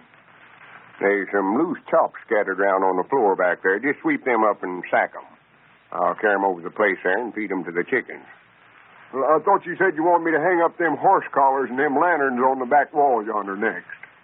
Yeah, that's right. You ain't got to that yet, have you? There's some collar pads back there that ought to be hung up, too. Just let that go, though. Better get that feed room cleaned up first. I want to have it all ready so when they fetch it out, we can just stack it right off in the truck, save us handling it twice. Yes, Mom. Well, I do know. Ain't that Mr. Abner coming up yonder? Where? Well, for the land's sake. Now, where do you reckon he got such a get-up as that? I don't know, but he's sure dressed up, ain't he? First time I ever seen him with a derby on. I bound you it ain't his'n neither. Look at the way it sets down on his ears there. Looks like somebody took and turned a wash boiler and turned it upside down on his head. Bound you, though, he's a-getting votes. That's more like the reason he's dressed up. Yeah. Looks more like he's going to a masquerade party somewhere. Look at him strut. Reared back there like a turkey gobbler. I feared him getting so many votes in that mail this morning was going to his head. He said he was ahead of you now in the election. Yeah, 3 votes. Just ahead 3 votes, and to hear him tell it, he done win the office. Hey, has Squire been down here looking for me? No, I ain't saw him, and that ain't all. I don't want to, neither. Well, he said he'd meet me down here. Now, if you're bound and determined to associate with Squire Abner, I wish you'd meet him somewhere else. I don't want him hanging around down here at the store. Well, now, this is just as much my store as it is yours, Lum, and if I want to meet him down here, it's my own business. Yeah, all right, but when he comes down here, I'm a-leaving. He ain't nothing but a snake in the weeds. Cedric, there ain't no use for you to stand there with your mouth gapped open. Get on back there and clean up the feed room like I told you. Yes, Mom. Here, wait a minute, Cedric. Have a cigar. Oh, that's right. You don't smoke this. Well, I'll give it to you, Paul, and tell him to vote for me, Cedric. Much obliged, Mr. Abner. Oh, not tall, Cedric, not tall. Granny, you're getting sort of generous all of a sudden, ain't you? Passing out cigars. Yeah, that's part of my campaign. Well, is that outfit you've got on there part of your campaign, too? Yeah, Squire says I ought to dress myself up. Well, fact is, he lent me this derby and the vest I've got on. Yeah, I thought I'd saw that striped vest before. Yeah. Squire Skimp used that vest to campaign in for the last 15 years. Let me see. Yeah, it's the one. Armholes is wore threadbare there where he's hooked his thumbs in them rearing back. Looks more like an apron on you than it does a vest, though. Yeah, well, it's a little full, all right. I reckon I ought to get a pillar and stuff up under there. Yeah, the feller's got to dress himself up like a scarecrow to get votes. Granted, I don't want the office. Well, it's a working, or leastways I'm ahead now. Squire says we'll beat you 2-1 for it over long. Well, Abner, if you could get out here and beat me fair and square, I wouldn't mind it. I'd be the first one to walk up and shake your hand, but I just hate to see you get tangled up with a feller like Squire Skimp. Looks to me like you'd learned by now to stay away from him. Yeah, well, now, Squire knows politics. You just ought to hear some of the stunts that he's got studied up for me to do. Yeah, I know Squire'd do anything to see me get beat. Me and him's butted heads with one another ever since I first run for justice of peace. And this is his way of getting even with me.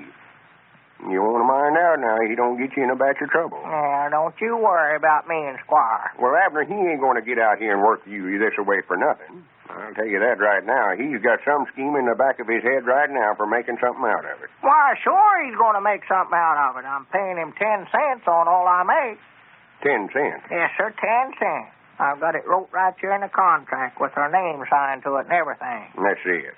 See what you signed your name to there. There it is, right there. Squire's got one just like it, too. To who it may concern. I, Abner Peabody, hereinafter referred to as party of the first part, do hereby agree to pay to M.K. Skimp, hereinafter referred to as party of the second part, 10% on all earnings from this date until party of second part sees fit to cancel the agreement. And you signed this? Yes, sir. I made him sign it, too. Made him sign? Yes, sir. And you want to be president of the Jot 'em Down store. Abner, I'm going to have to get out here and beat you to protect both of us. This proves right here that you'd bankrupt both of us if you ever got to be president of the store. What's the matter with it? Well, there ain't no use for me to try to explain it to you. You've done signed it anyway. But you'll find out before he gets done with you that 10% and 10 cents is two different things. Yeah, I know what you're trying to do, Lum. Just trying to get me it out for Squire so that I won't have him to help me in my campaign. All right. Go ahead. I ain't having a thing to do with it. Well, I don't want you to. You run your end of it, and I'll attend to mine. All right. Being you're going to attend to all your affairs, you can just take a $200 check back to the insurance company in there at the county seat. Want me to take it back? You can take it back just as well as I can. Well, here, I don't want to take it back in there and have to explain to them that accident they paid me on was a fake. They think I was crazy. Just handle it to suit yourself, but if it was me, I'd take it into the bank and cash it and just mail the money to them, not tell them where it come from. That way, they'll get their money back and your conscience will be clear. Yeah, I could do that, I reckon. I'd better put it up. Here comes Grandpappy Spears and Dick Huddleston. Grandpappy don't know nothing about it, you know. No, and if he ever found out about it, he'd tell it all over town, old gossip. Well, Abner, I just hope there ain't no hard feelings develops out of this contest, but I'm warning you right now, I'm going after that office. I've got to do it. Well, howdy. Come in, gentlemen. Howdy, fella. Come on back. Yeah, come in. Sort of looking like old times in here, them groceries scattered around on them shelves. Yeah, you've got some more stock in here today, haven't you? Yeah, we're buying it along as we can. When you aiming on opening up for business, Lum? Why, about next Monday, I reckon, Grandpap. We've got to wait till after the election to find out who's going to be the president, you know. By George, you're kind of dressed up today, ain't you, Abner? Yeah, a little, I reckon. Fella run for office this way, you know. He's got to dress himself up a little, yeah. That's some of Squire Skimp's ideas there. He's Abner's campaign manager now, you know. Yeah, I know. I heard that. And doggone, he can get the votes, too. That feller's got a head just plumb chuck full of ideas. Things are going to start happening around here in the next day or two.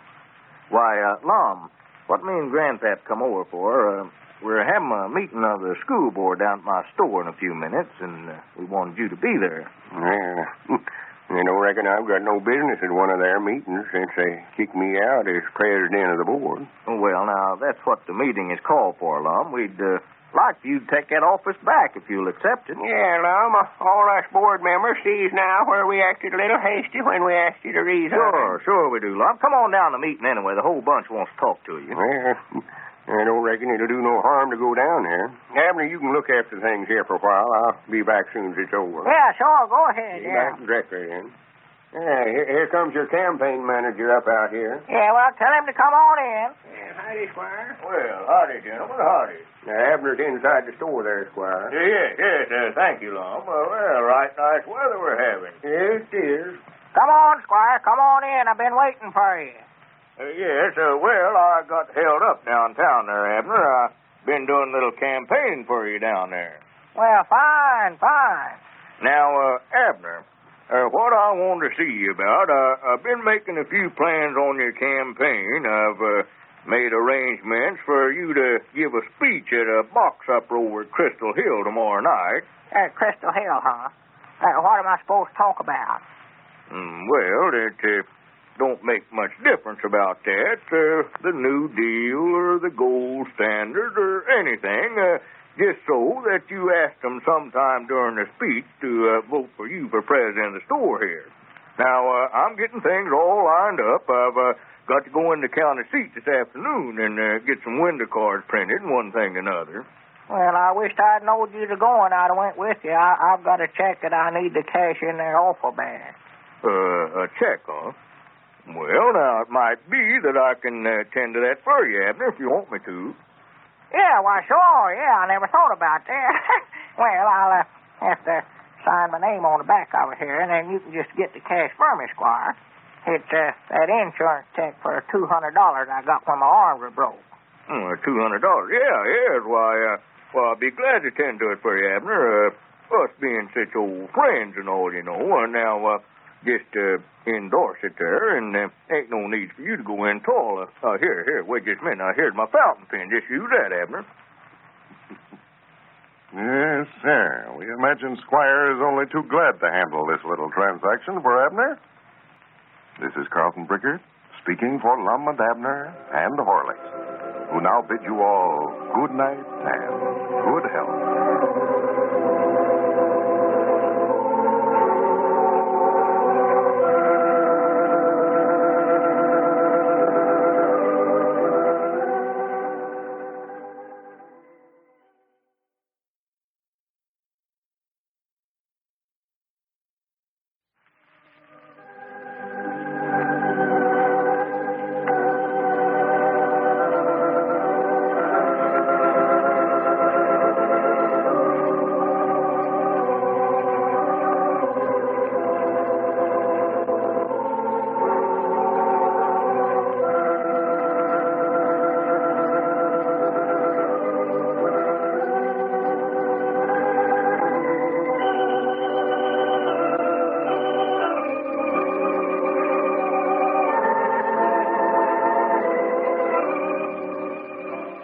Howdy, everybody. Here we are, all ready to take you down to Pine Ridge for another visit with Lum and Abner. Brought to you by the makers of Horlicks, the original malted milk. Well, how do all you radio listeners feel tonight with the day's work well behind you? Full of pep for the evening ahead? Or tired out and ready for bed? A lot depends, of course, on how well you slept last night. You know, people often think they're tired at night because of the work they've done in the day. Well, that's partly the reason, of course. But really, your evening's enjoyment hangs on how soundly you slept the night before. Every one of us needs plenty of sound, restful sleep every night. And here's a tip that'll help you to get it. Just before going to bed, treat yourself to a glass of delicious Horlicks malted milk, hot. As you slip between sheets that are suddenly cool and inviting, you'll notice how soothed and relaxed you feel. Without any effort, you'll quietly slip off to sleep. Sound, continuous sleep that really rests and refreshes. Sleep that gives you a feeling of fitness. Try a glassful of hot Horlicks malted milk before you go to bed tonight. You'll be surprised how it'll help you to get so much more out of life. And remember now, there's still time to send in for one of Lum and Abner's handy fountain pen-sized flashlights, if you haven't already done so. But you'll have to hurry. The offer ends midnight Sunday. I'll tell you all about it after we hear Lum and Abner. And now, let's see what's happening down in Pine Ridge. Since Abner hired Squire Skimp to act as his campaign manager, interest in the election of a president of the Jot 'em Down store has really picked up down in Pine Ridge. Squire has devised all sorts of campaign stunts for publicity, and Abner is gaining votes by leaps and bounds. As we look in on Pine Ridge today, we find Dick Huddleston over at the Jot 'em Down store talking with Lum. Listen. Yeah, but now you can't make any money, Lum, selling stuff at cost that way. Selling it at cost. Yeah, that's what Abner's telling around. He was down at the barber shop this morning telling a crowd of fellers in there that if they elected him president of the store over here, he'd see if they got their groceries at cost. Well, I'll be dad blamed. Yeah, no wonder he's been getting so many votes the last few days, telling such stories as that around. Why, Skimp's been out electioneering for him, and he's been telling the same story, telling folks how much money they can save by electing Abner president. Well, that's more than likely where Abner got the idea. Squire Skimp put them notions in his head, I bound you. Well, don't you worry about us selling stuff at cost, Dick. We're going to make a profit on it. I don't care who's president. Well, I'm glad to hear you say that, Lum. We've always been competitors in the store business, but we've always gotten along all right. Why, sure, and we aim to keep on getting along all right. That's the thing to do. Just sure. Don't pay no attention to nothing Abner says. I'll swan he'll do or say anything that Squire Skimp tells him to. Of all people he could have picked out for a campaign manager, he had to pick out a feller like him. Yeah, I was sorry to see Abner get lined up with Squire. Oh, Squire's liable to get him in a batch of trouble before he knows it if he don't watch out. Yeah, I tried to tell Abner, but he wouldn't listen. Squire's a sort of a feller, when you first meet him, you don't like him so well, but after you get to knowing him better, why, you can't stand him at all. What? Oh, yeah, that's about right, Lum. He's got Abner so worked up over this election, he'll do anything to get a few votes. Yeah. You know that net volunteer fire department bought with that money they raised off in the box supper they had here a while back? Well, I didn't know that they'd got it yet. Yeah, safety net they bought. Yeah. Well, they come in yesterday, so Squire made arrangements with the fire boys to have Abner tested out for them. Abner clumb up in the belfry over at the schoolhouse during recess this morning and jumped clean off in the building into the net. Well, what does I in doing that? Why, the Squire told him it'd be good publicity, and Abner didn't have no more sense than to do it. See, all the young'uns gathered around him there to see if he got hurt, and Abner stood up there in the net and made some sort of a little speech to him about voting for him for president. Well, by Jack, that's right. Children can vote in this election, same as the grown-ups, can't they? Oh, yeah. We've got a lot of roppers from children. They listen in on the party line, too, you know. Yeah, sure. Well, it just looks like that Abner's going to run away at this election if you don't get out here and do something. He's got a bunch of window cards out now. I brung one down the store this morning, wanted me to set it in the window down there. Yeah, I've seen some of them. Seen one down at the barber shop this morning. Yeah, there's one down there. That picture he's got on there of himself ought to be good for ridding your store of rats or cockroaches if he's bothered with such as that. Did you see that write-up that he had in the county paper this morning? Write-up? No. What'd they say about him? Why, according to the paper, he made a big contribution to the public library in there at the county seat. You mean a donate? Yeah, he give him $180. Oh, get out. He ain't got that much money. Well, don't know where he got it, but evidently he gave it to him, or they wouldn't have had a write-up like that in the paper. Oh, big headlines in there. Prominent Pine Ridge citizen made the liberal donation to local public library, something like that, it said. Then went on to say that he'd like for everybody to send in for a flashlight and vote for him for president of the Jot 'em Down store. Well, for goodness sakes. $180. That's what it says. Where did he get that much money? And he could have bought me out of the race for that much money. I'd have took clean out and let him have the office. Yeah, and I don't see how that's going to help him get many votes. Wait a minute, Dick. That's our ring. Excuse me. Oh, sure. Go ahead and answer it, Lum. Yeah, sure. Hello? This is Lum Edwards talking. Yes, Mom, he's here. Do you want to talk to him? Oh. Yes, Mom. Yes, Mom, I sure will, Miss Huddleston. All right. All right, goodbye.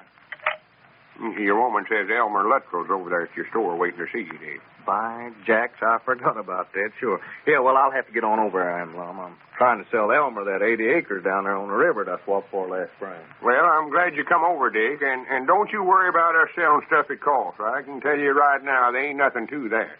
Oh, yeah, well, that's all right, Lum. I figured there must have been some mistake about it. Hey, here comes Abner, Lum. Abner? Yeah. And he's about time he's getting back. Yeah, hi, Dick. Well, hello, Abner.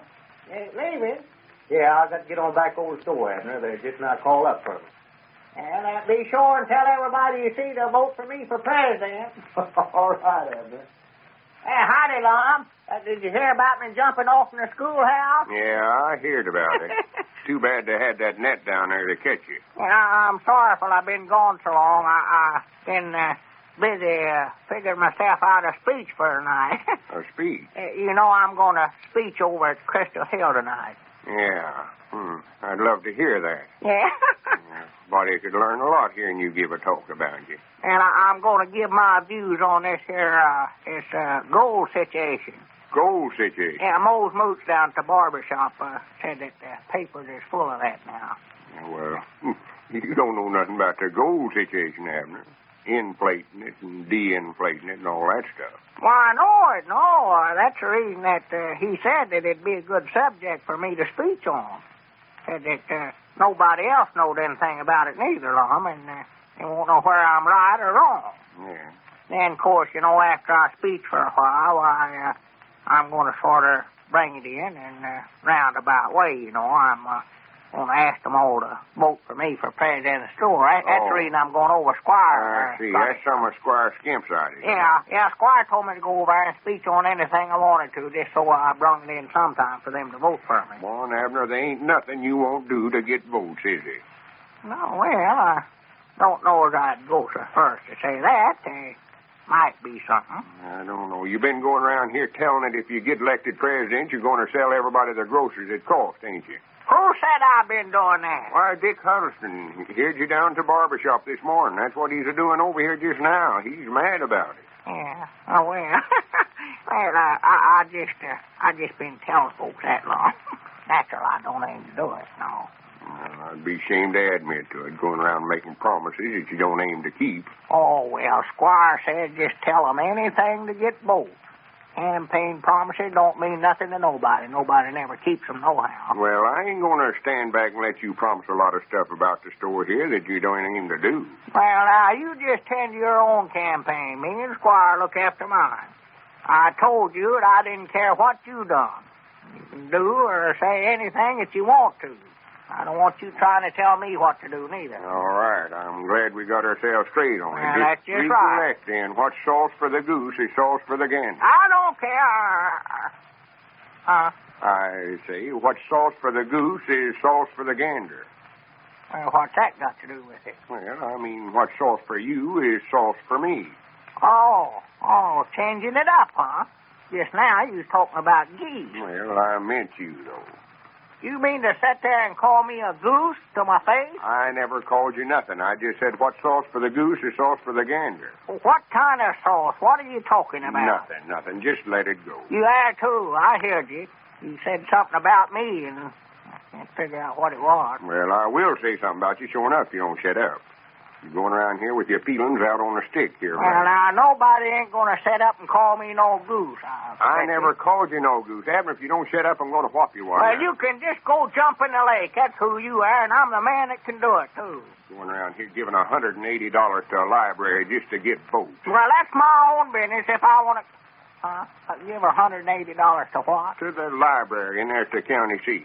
Who done that? You did. Why, I never done no such a thing. Abner, there ain't no use to deny it now. Don't you store it to me. It was in the paper and everything. Well, now, listen, Lum. I know what I did and what I ain't did. I ain't got $180 in the first place. Second place Well, neither. where'd the money come from then? The paper come out with an article today saying you made a donate to the public library in there. Wait a minute. What did you do with that check for $200 the insurance company give you? I'll give it to Squire Skimp to cash for me. He was going into the county seat yesterday,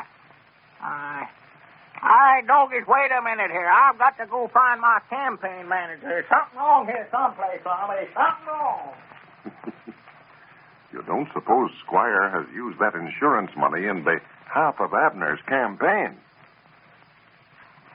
This is Carlton Brickert, speaking for Lum and Abner and Horlick, who now bid you all good night and good health.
Here we are, all ready to take you down to Pine Ridge for another visit with Lum and Abner, brought to you by the makers of Horlicks, the original malted milk. You know, every day we get lots of letters from grateful mothers who've reared their children on Horlicks. Here's a typical one from Columbus, Indiana, written by Mrs. S.H. Let's hear what she says. I've always wanted to write and tell you how wonderful I think Horlicks malted milk is, and what it did for my son. When he was only 3 months old, he was very, very sick with a child's ailment. They told us that he would never recover. But he did. With the best of care, he finally pulled through. But he was very delicate still. No nourishment seemed to be right. The little fellow just couldn't hold any food. Our hearts grew heavy, and we began to lose hope. Well, finally, it was suggested that we get a small bottle of Horlicks malted milk and try that. Well, we did, and it was wonderful from the very start. The baby was able to digest it easily. It wasn't long before he began to grow stronger, and he improved steadily. Naturally, we are great boosters for Horlicks now. Well, thank you, Mrs. S.H. The makers of Horlicks are very glad to hear of your experience. They hope other mothers may hear of it and profit from your experience and from Horlicks malted milk. And now, folks, if you haven't already sent in for one of Lum and Abner's flashlights, it's still not too late. But it will be soon, so act now, tonight. I'll tell you what to do after we hear Lum and Abner. And now, let's see what's happening down in Pine Ridge. Abner hasn't seen Squire Skimp since he entrusted him with a check for $200 to cash for him day before yesterday. A story appeared in yesterday's county paper stating that Abner Peabody had made a donation of $180 to the public library at the county seat. And Abner's afraid now that's where his money went. Well, as we look in on Pine Ridge today, we find Lum down at the Jot 'em Down store, which is soon to be open to the public again. Abner is just entering the front door. Listen. Well, did you find Squire, Abner? No, I couldn't locate him, Lum, but I found out that that's where that $200 went all right. You did? You know for sure now, huh? Yeah, I know it did. I called up a newspaper in there at the county seat and asked them how come to put in the paper that I donated $180 to the library. Yeah, what'd they say? Well, they said that Squire Skimp gave them the money in my name. Well, that's just what I figured happened. Quick as you told me you got Squire to take that check in there and cash it for you. Well, I know it. That's that insurance money. That weren't my money. I was aiming on giving it back to the insurance company. You've got to get it back to the insurance company some way or other. If they find out that you accepted $200 from them on that claim that when you weren't even hurt, they can send you the penitentiary just as sure as you're standing there. Yeah, I know it, but I ain't got no $200 to give them. I couldn't raise that much money. My life depended on it. You are into it now, sure enough. I was feared something like this would happen if you got Squire Skimp to run your campaign for you. I told you he'd about get you in a batch of trouble if you got tied up with him. Yeah, Dad blame his soul. If I can find him, I'll jail him for spending my money. I'll make him dig that up if I have to lawsuit him to the high court. Well, now, I don't know, Abner. Squire ain't done nothing against the law the way I see it. Well, I'd like to know why he ain't. Taking my money and giving it away for something that I never even knowed nothing about. Yeah, but the only thing you could get him for would be embezzlement, and he ain't embezzled nothing. He give him the money in your name, you know. Well, now, there ought to be some law against somebody spending another feller's money that way, unbeknownst to him. Well, he's your campaign manager, and he can claim he's doing it to help you get votes. He can't do that, though. He did do it. Yeah, that's right, he did, didn't he? Yeah, he's got that contract you signed making him your campaign manager. There's where you made the biggest mistake. When you signed that agreement to pay him any such amount as that to help you. Well, I never minded that. Law me, it ought to be worth 10 cents for him to get me elected. And if I ain't elected, why, I don't owe him nothing. Well, Abner, you're all mixed up on that contract. I can tell you that right now. No, I ain't neither. If I ain't elected, I don't owe him a cent. I ain't talking about that, though. I mean that 10 cents business. That contract says you've got to pay him 10% of all your earnings if you're elected. Yeah? Well, 10% and 10 cents is a heap different. 10% don't mean 10 cents. It means 10 cents on every dollar you make. Yeah, but he never said 10% on every dollar. He said 10% on the whole business. That's what he said. Well, that's the same thing. Why, no. If I was to pay him 10 cents on every dollar, why, well, if I was to make $10, well, I'd have to pay him 10 cents on every one of them. Yeah? Yeah, but this way I don't have to pay him but 10 cents on the whole $10. Well, you just got yourself mixed up. No, I ain't neither. Well, I seen the contract, and it said you'd pay him 10% of all you make. Yes, sir. If you make $10, you owe him $1. If you make $100, you got to give him 10 of it. Oh. $200, you'd owe him 20. According to the contract, you've got to keep on paying him until he releases you. He might make you pay him 10% for the rest of your life. Well, I wouldn't do it. I'd just quit work first. Yeah, that's what I'd fix him. So him ain't so smart, I'd just quit work. And what would you live on all that time? Why, You've got to keep working, Abner. You've got to make a living. Yeah, but I'll be dead blamed if I'm going to make a living for me and him both. Now, I'll just work cheap as I can. That's what I'll do, so I won't have to pay no more than I have to. Just work for about a half what I ought to get. You better try to make more money than you have been making, as long as you're going to have to divide it up with him. Yeah, but the more I make, the more I have to pay him. Well, I can't explain it to you. You ought to have had more sense than to sign anything like that to begin with, Abner. So when you're getting to where you'll sign your name to anything anybody sticks under your nose. Yeah, I know it. I'd be a heap better off if I never had to learn how to write my name. Keep myself in hot water all the time. Yeah? Looks like I'd learn better. I do know better, but I just won't listen to myself, looks like. I get so aggravated with me sometimes I could run myself out of town. I just wished I could get away from myself for a while. And just whiff myself so much, looks like. I just won't pay no attention to nothing I say no more. And you got yourself into it now, all right. Yeah, but if I can find Squire Skimp, I'll tell him a thing or two. Well, that ain't going to do no good. Ain't going to get you your money back. What you better be doing is figure out some way to raise that $200. Well, of course, if I can see Squire, I can get part of it back. I want to catch him before he gives that $20 to somebody else, too. Makes another donate for me. I'm trying to figure out somewhere where we could raise $200. Well, we can raise it. Well, I'm going to help you if I can. I thought you was mad at me over this election. You've been acting like it. Well, I reckon I thought I was.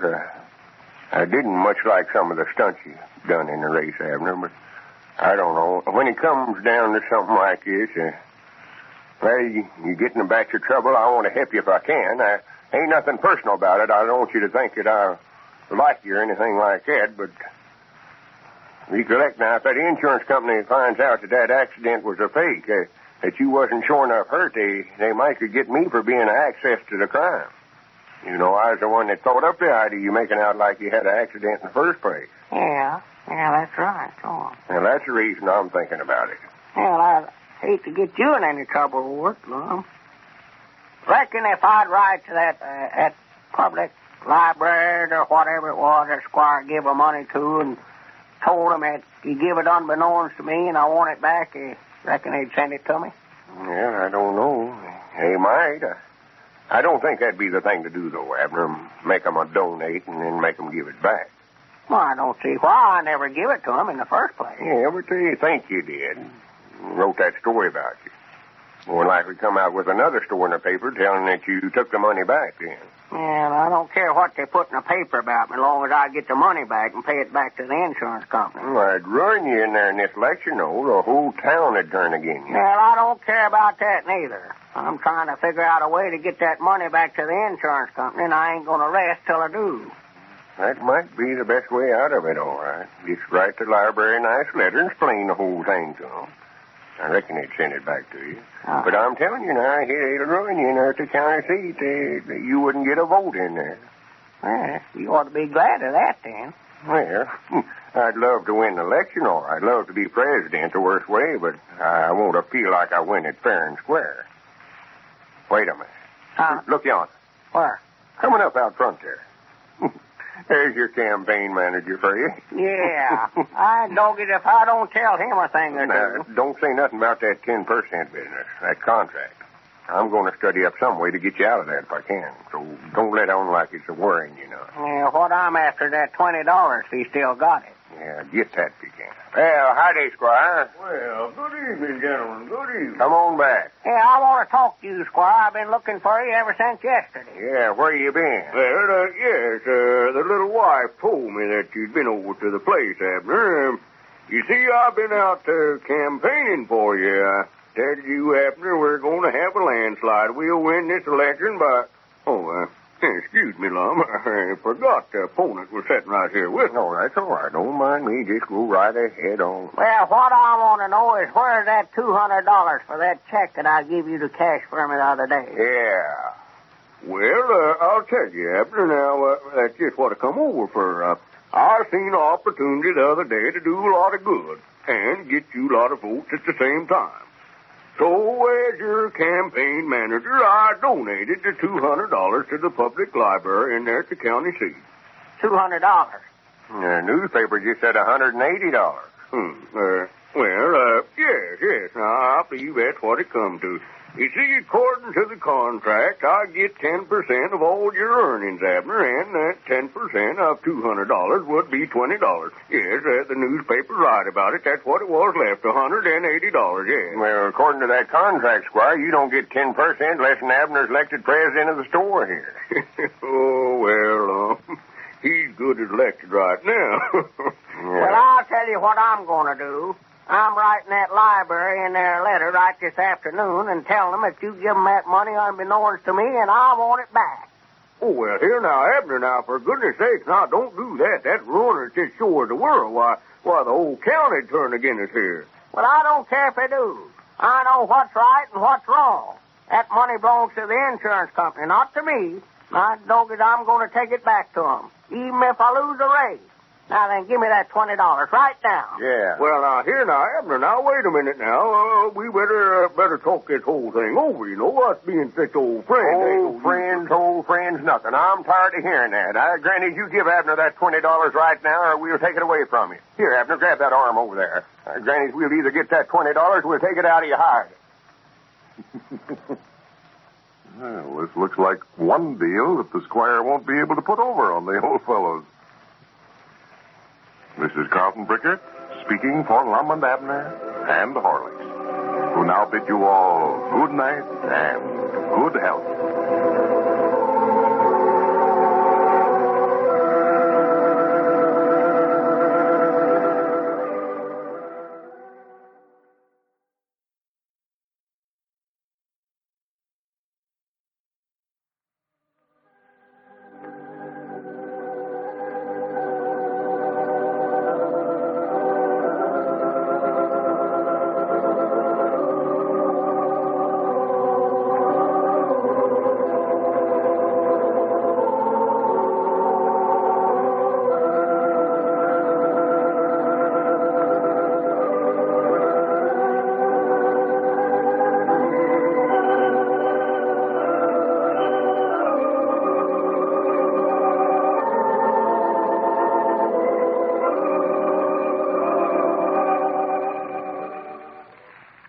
everybody. Here we are all ready to take you down to Pine Ridge for another visit with Lum and Abner, brought to you by the makers of Horlicks, the original malted milk. Folks, if you're going to get one of Lum and Abner's swell little flashlights, you've got to act at once, right away. The offer ends midnight Sunday. Your request must be in the mail by then. Don't forget that date, midnight Sunday. Now, here's what to do. Just write your name and address on the back of the outside wrapper from a package of Horlicks malted milk powder, and send it, enclosing 10 cents to cover mailing and packing costs, to Lum and Abner, care of the station to which you are now listening. You got that? But remember, it must be the outside wrapper and from a package of Horlicks malted milk powder. Horlicks tablets wrappers, are not eligible. It takes only a couple of minutes to send in. If you don't happen to have a wrapper handy, get a package of Horlicks malted milk powder, either natural or chocolate flavor, from your druggist tonight. But don't forget, your request must be in the mail before midnight Sunday. So send in right away, before you're too late. Lum and Abner will personally appreciate your sending in for one of their flashlights. So write your name and address on a Horlicks malted milk powder wrapper and send it in with your dime tonight. And now, let's see what's happening down in Pine Ridge. Well, Abner and his campaign manager, Squire Skimp, had a falling out yesterday. He discovered that Squire had used the money from the insurance company to make a donation to the public library at the county seat, and has written a letter to the library demanding the money back so that he can return it to the insurance company. The newspaper has come out with a very caustic story about it today, criticizing Abner severely. As we look in on Pine Ridge today, we find Dick Huddleston over at the Jot 'em Down store, showing Lum the story that appeared in today's paper. Listen. Well, I do know. Well, I hate to see him print an article like that about Abner. Well, I don't know, Lum. You can't blame them much, Somebody make a donation that way just for the publicity, and after he gets a nice write-up in the paper, I ask for his money back. Well, Abner couldn't do nothing else, so he had to get it back. You know that check the insurance company gave Abner for $200 on that accident claim? Yeah, I thought you sent it back to him. Well, we was going to. Abner gave it to Squire Skimp to take into the county seat to get it cashed so he could send the money instead of the check back to him. Yeah. And while he's in town there, Squire made that donate to the library for Abner. Figured it'd help him in his campaign for president of the store here. Oh, that's where that money come from, huh? Yeah, Squire just taking it on himself to give him $180 on it. And tried to keep the other $20 for himself. But we got him down in here yesterday and taken it away from him. He did? He stood there and said he never had a cent on him. And granny, we throwed him down and reached in his pocket and pulled out a roll of bills there, they'd choke a cow. Well, good for you, Lum. I'm glad to hear it. Oh, he got mad, just frothed at the mouth. Stomped out of here mad enough to bite. Well, he's out again today, electioneering for Abner. He's down at the store this morning, telling a big bunch of them in there to be sure and vote for Abner. Well, yeah, he's still trying to get Abner elected, all right. You see, he's got a contract with Abner that says if he's elected president of the store here, Squire gets 10% of everything Abner makes. Oh, and if Abner ain't elected, why, he don't get nothing, huh? No. Well, how long does that contract run, Lum, this 10% business? Well, now, there's another thing. There ain't no limit set on it. Just runs as long as Squire wants it to, I reckon. Mm-hmm. See, Abner was so anxious to get to be president, he'd have signed anything. Why, sure. When does this contest close? Sunday night. Sunday night at midnight. When we open up for business Monday morning, we'll know then who's going to be the president. Yeah. And it looks like Abner's going to be it, the way these votes have been coming in today. He's 780-some-odd votes ahead of me now. Yeah, well, I imagine, Lum, people in there at the county seat will all be voting for you now since this article come out in the paper today. That'll swing all the votes to your side. Yeah, I sort of hate that, too. Hate to see him turn against Abner when he's trying to do the honest thing. I can't help but feel just sort of sorrowful for him. Well, it'd be a blessing if he was to get beat, Lum. He wouldn't have to pay his Squire that 10% the rest of his life. Yeah, but he'd be terrible disappointed, Dick. He wants to be president so bad. Yeah, I know he does. I come right now withdrawing from the race yesterday and just letting Abner have the office, but I got to thinking he'd be sure to win that way, and Squire'd claim 10% of everything he makes. So Yeah. I just decided to let it work itself out the best way it would. Yeah, well, you're in kind of a bad spot there, Lum, either way you turn. Sort of twixt a hard place and a rock. Well, this contest has showed me one thing. Showed me where I stand at. Sort of took me down a notch or two, I reckon. You know, I thought when we started this thing, he'd be a runaway for me. I never figured Abner'd get any votes at all. Well, he's led the race nearly all the way through, though, hasn't he? Yeah, except for 2 or 3 days there. But I ain't complaining none. You see, the folks that sent in for the flashlights, the ones that's done the voting in this thing, has been responsible for us getting our store stocked up again. We can just thank them for that. Yeah, you've got a nice stock of merchandise there now, Lum. Looks mighty nice, too. Yeah, I thought so. Me and Cedric's been busy all week arranging it on the shelves and all. Well, it's looking fine. Nice, clean stock of merchandise. I can't hardly wait till Monday to get opened up for business. Regardless of which one of us gets elected, we've got a fresh start in the store business. Well, that's a good idea you had, getting that agency for those flashlights. And it was mighty nice of Mr. Harlick to offer to send them out to your friends, too. Oh, yeah, it sure was. I just hate it because we can't get them made any faster, though.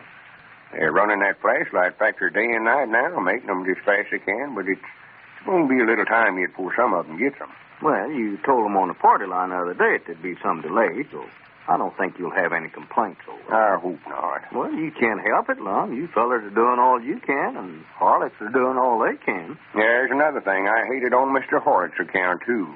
He's worried about it, you know.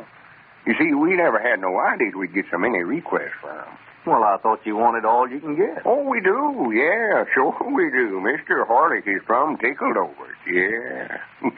I'm sort of glad it happened right at this time, too, Dick. Yeah. You know, tomorrow's Mr. Harlick's birthday, you know. Oh, it is? Tomorrow? Oh, yeah. He'll be 89-year-old tomorrow. Well. 89 and still active head of his business that he started over 50 years ago. Well, now, Brian George, that's quite a record, you know. That's a good testimonial for his malted milk right there. Yeah. I was just saying that. Wait a minute. Here comes Abner. Yeah. Well, he's not wearing that derby hat and striped vest today, is he? Oh, no. He give them back to Squire here yesterday and told him he was through, done with it. Oh, don't let on that I ain't trying to get elected nowadays, because if I was to win, I won't Abner think it's because I'm campaigning so hard to done it. Oh, yeah, sure. No, I wouldn't say nothing. I want him to think I'm trying my best. Well, howdy, feller. Yeah, come in, Abner. I got some good news for you. What's that? Why, I counted the votes a while ago, and you're 784.5 ahead of me now. Oh, howdy, Dick. How are you today? Well, all right, I reckon, Abner. Did you see that story in the paper about you today? No, ain't saw it. Somebody was telling me about it. Well, they're mad because you asked for that donate back that you give the library in there. Well, I figured they would be. Yeah, they claimed you never aimed to let them keep it in the first place when you give it to them. Said you're just doing it to get votes. Well, I just thought I'd get the money back. That's all I care about. Yeah. You get beat, you can just blame it on to that, Abner. I'll carry the county seat by 10-1 now, bound you. Yeah, you're going to have to get out here and work hard tomorrow, Abner, if this contest closes Sunday night. Yeah. Well, I don't know. That's just what I want to talk to you fellers about. Just might not decided to just take plumb out of the race. Take out of it? Yeah, just get out. You ain't give up, have you? No, I ain't give up, but I just got to figuring that if I do get elected, I'm going to have to give Squire Skimp 10 cents or 10% on everything. Well, now, I wouldn't let that influence me. If I get elected, I don't want you to think that you just give me the office. If I get it, I want to win it fair and square. Well, I'd love to have it the worst way, but I don't know. I just hate to see old Squire make anything off of it after the way he's done. Yeah. Well, now, I wouldn't withdraw, Abner. No. All these people have voted for you, your friends, you know. Why, you wouldn't want to turn them down right here at the last minute. Why, of course not. You get that office. We'll study up some way out of that contract with Squire Skimp. How? Well, I don't know. Just offhand, we'll study up something. Yeah, that's what I thought. Yeah, I'm afraid that contract would be hard to break, Lum. No, Tut, don't you worry, Abner. I'll thumb through the statutes and find something in there. Well, I was talking to Squire a while ago, and he said that there ain't no way out of it. Said he got me. Where was Squire at? Well, he's over about the blacksmith shop a while ago. I don't know where he's at now. He's working harder than ever to get me lefty. What do you say, Lum? We go over and talk to old Squire about that. You just taking the words right out of my mouth, Dick. Must have read my mind. Get your hat there. Well, I don't think it'll do a bit of good, man. I done talked to him, and he won't listen. Well, it ain't going to hurt nothing to try. Come on, Dick. I'll be back after a little, Abner. Yeah, I'll see you later, Abner. Yeah. Yeah? All right. I can tell you right now, you're just wasting your time, all. That blamed old skinflint. I just hate that Squire Skimp to pieces. Dogged, I hate to do it, but there ain't no other way around it. I just got to do it. That's all there are to it. Hello?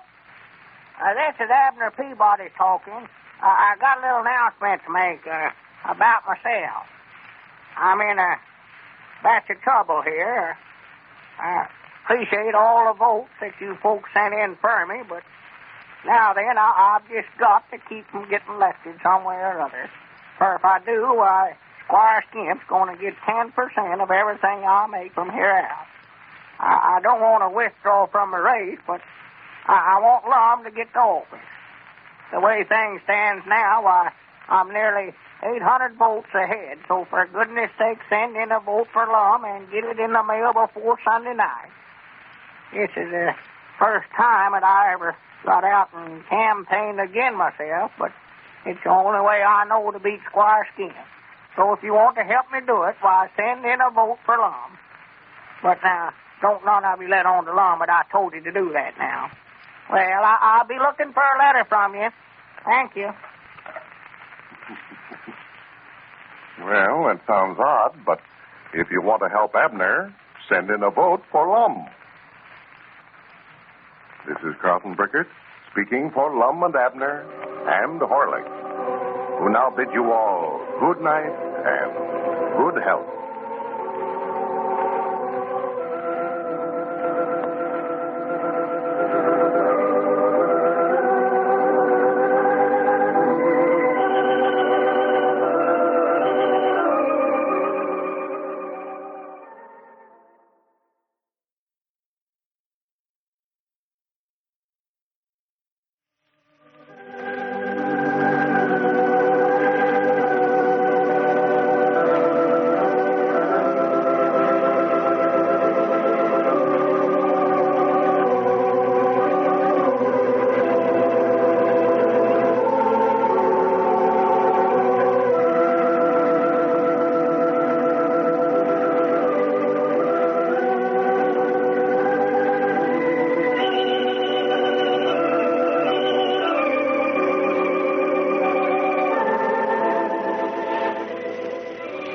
Howdy, everybody.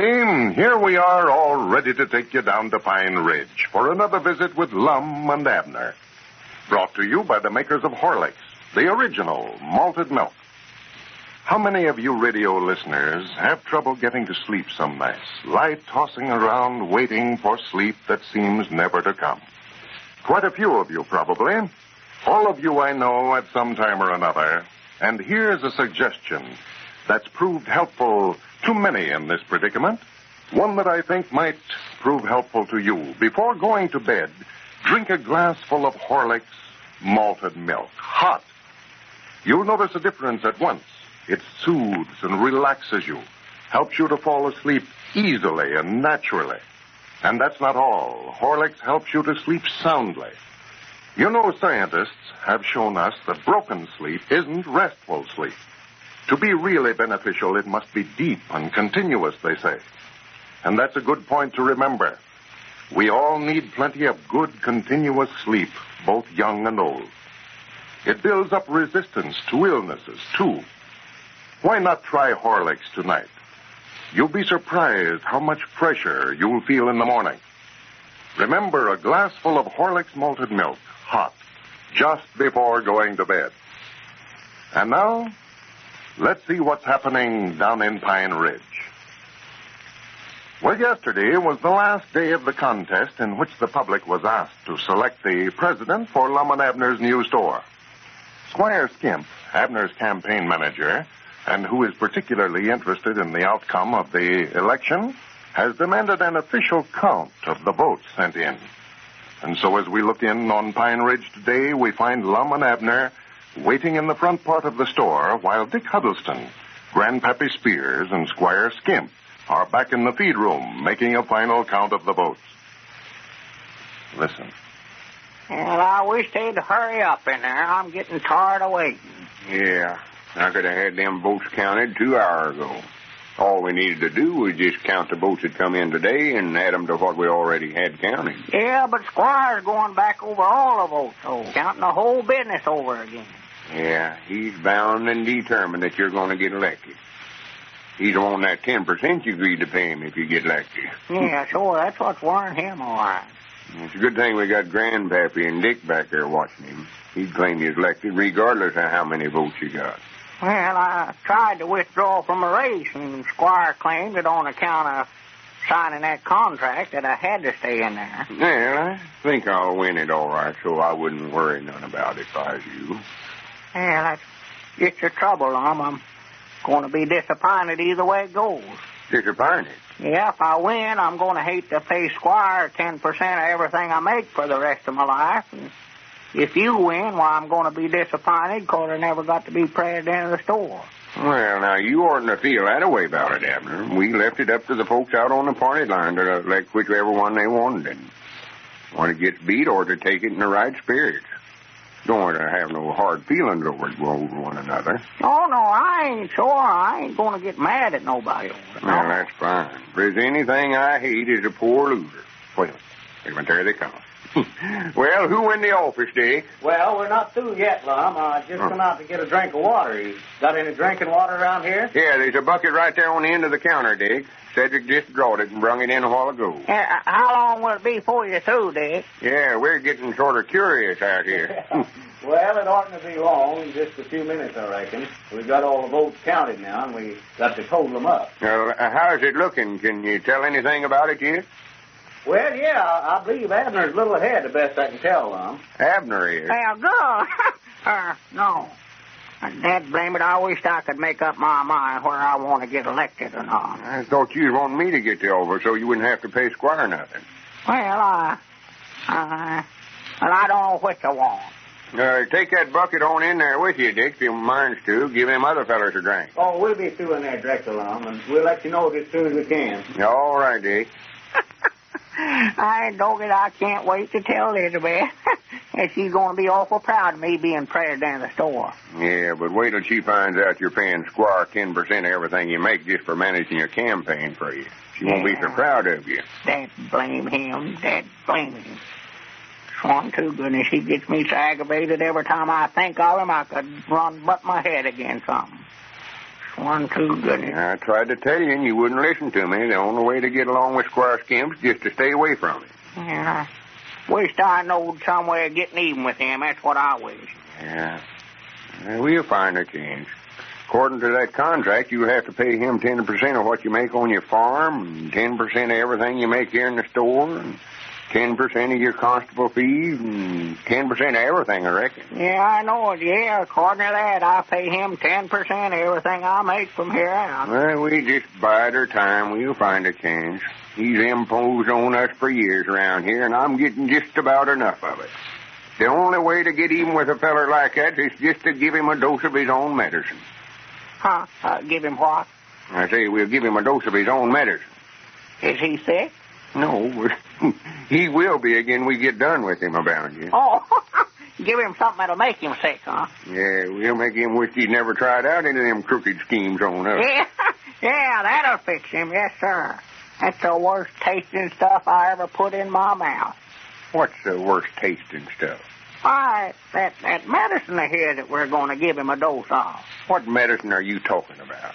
Why, that he's got the agency for.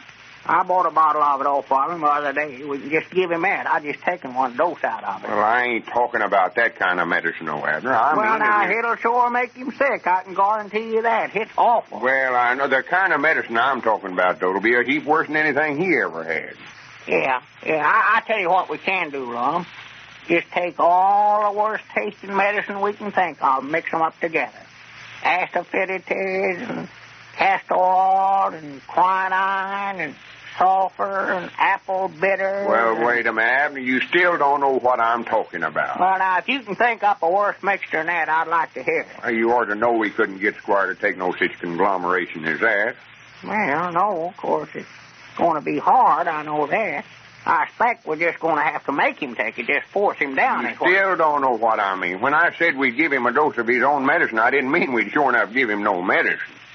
Oh, just make him think it is, huh? No. Well, now, we could do that all right, Lum. We could mix up anything we wanted to, and put it in that bottle that his medicine come in, fool him that way. Oh, he wouldn't know the difference till he got it in his mouth. Abner, will you shut up about giving him a dose of medicine? Well, you were the one that brung it up. I never even thought about it till you started. I said we'd get even with him, give him a dose of it. No, just forget about the medicine. Forget about it? Yeah. Not going to use it, huh? No, never aimed to start with. I just said you just saying that? Yeah. Yeah. What I mean, we'll study up something to pull on him that's just as bad as some of the stunts he's pulled on us. Yeah, well, now, Lum, my opinion now, that medicine will come just as nigh doing as anything I know of, if we can figure out some way to get him to take it. Abner, if you say medicine one more time, I'm going to whop you one. I'm trying to help you study up something that'll beat him at his own game, and all you want to do is talk about medicine. Yeah. Well, now, let's see now. That brings up something else. Now, what kind of a game could we study up where we could get the best of him, Lum? Game? Yeah, I know we can beat him at checkers, but, Lord me, I don't see how that's going to get even with him. No, I still think the medicine's the best idea. One, Abner, you're the hardest feller to explain anything to I ever seen. You get something on your mind, it'd take a stick of dynamite to jar it out. I said a while ago that we'd get even with Squire by giving him a dose of his own medicine, and you thought it... Yeah, but don't you know now, Lum, you've changed your mind about that now. You want to beat him at his own game, you say. Well, that's the same thing, Abner. Same thing exactly. That's what I'm trying to tell you. Oh, you mean that giving somebody a dose of medicine is some kind of a game? No, Abner. Wait a minute. Here they come. Huh? Here they come. I reckon they've got the votes counted. Well, fellas, the election is all over. Well, who was elected? Well, Grandpap's got the figures there. Go ahead and read them, Grandpap. Well, now, according to our count, fellers, Lum, you was elected by 17 votes majority. Lum was elected. Well, fine. Yes, I noted all the time. The votes that come in today was might nigh every one for Lum. If you'd have stayed with me, Abner, instead of getting out here working for Lum these last few days, well, I'd have got you elected by a big majority. Instead of working for me? Why, yes, that's just what he done, Lum. That announcement that he made on the party line the other day, asking all his friends to vote for him, is just what beat him. Abner, did you ask the folks out on the party line to vote for me? Well, yeah, I figured that was the best way out of it, Lum. I know that if you got elected, that contract that I had with Squire wouldn't be no count then. You mean that you done that for me, Abner, and knowing how bad you wanted the office and all? Well, I just figured that's the only thing left for me to do. I couldn't make up my mind whether I wanted it or wanted you to get it, and so I just decided to ask the folks to vote for you, and then if they done it, why, I wouldn't have to pay Squire the 10% no more. One, two, goodness. And by the way, Squire, I reckon you're satisfied now that I was elected. Oh, sure, there's no doubt about that, Lum. We went back and counted every vote to come in. Well, Squire, that contract that you got Abner to sign won't do you no good now, then. No, I reckon not, Lum. No. If you don't mind, just hand that back to Abner, then, so she can tear it up. Oh, yeah, sure. No, I ain't got no use for it no more. Here, Abner. Yeah, much obliged. All right. That gets that contract out of the way, then. According to the vote, I'm elected president of the Jot 'em Down store. But I've got sense enough to know that I wouldn't have been elected if Abner hadn't got out here and asked his friends to vote for me. No, I don't believe you would either, Lum. Now, I've always been president of the store here ever since we started, and I hate to give up the office.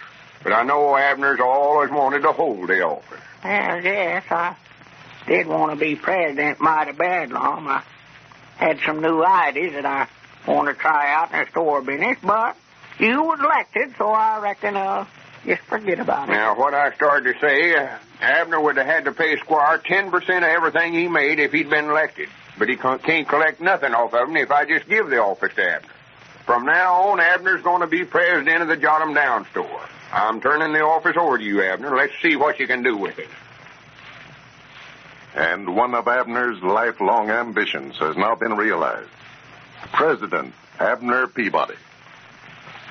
This is Carlton Bricker, speaking for Lum and Abner and Horlicks, who now bid you all good night and good health.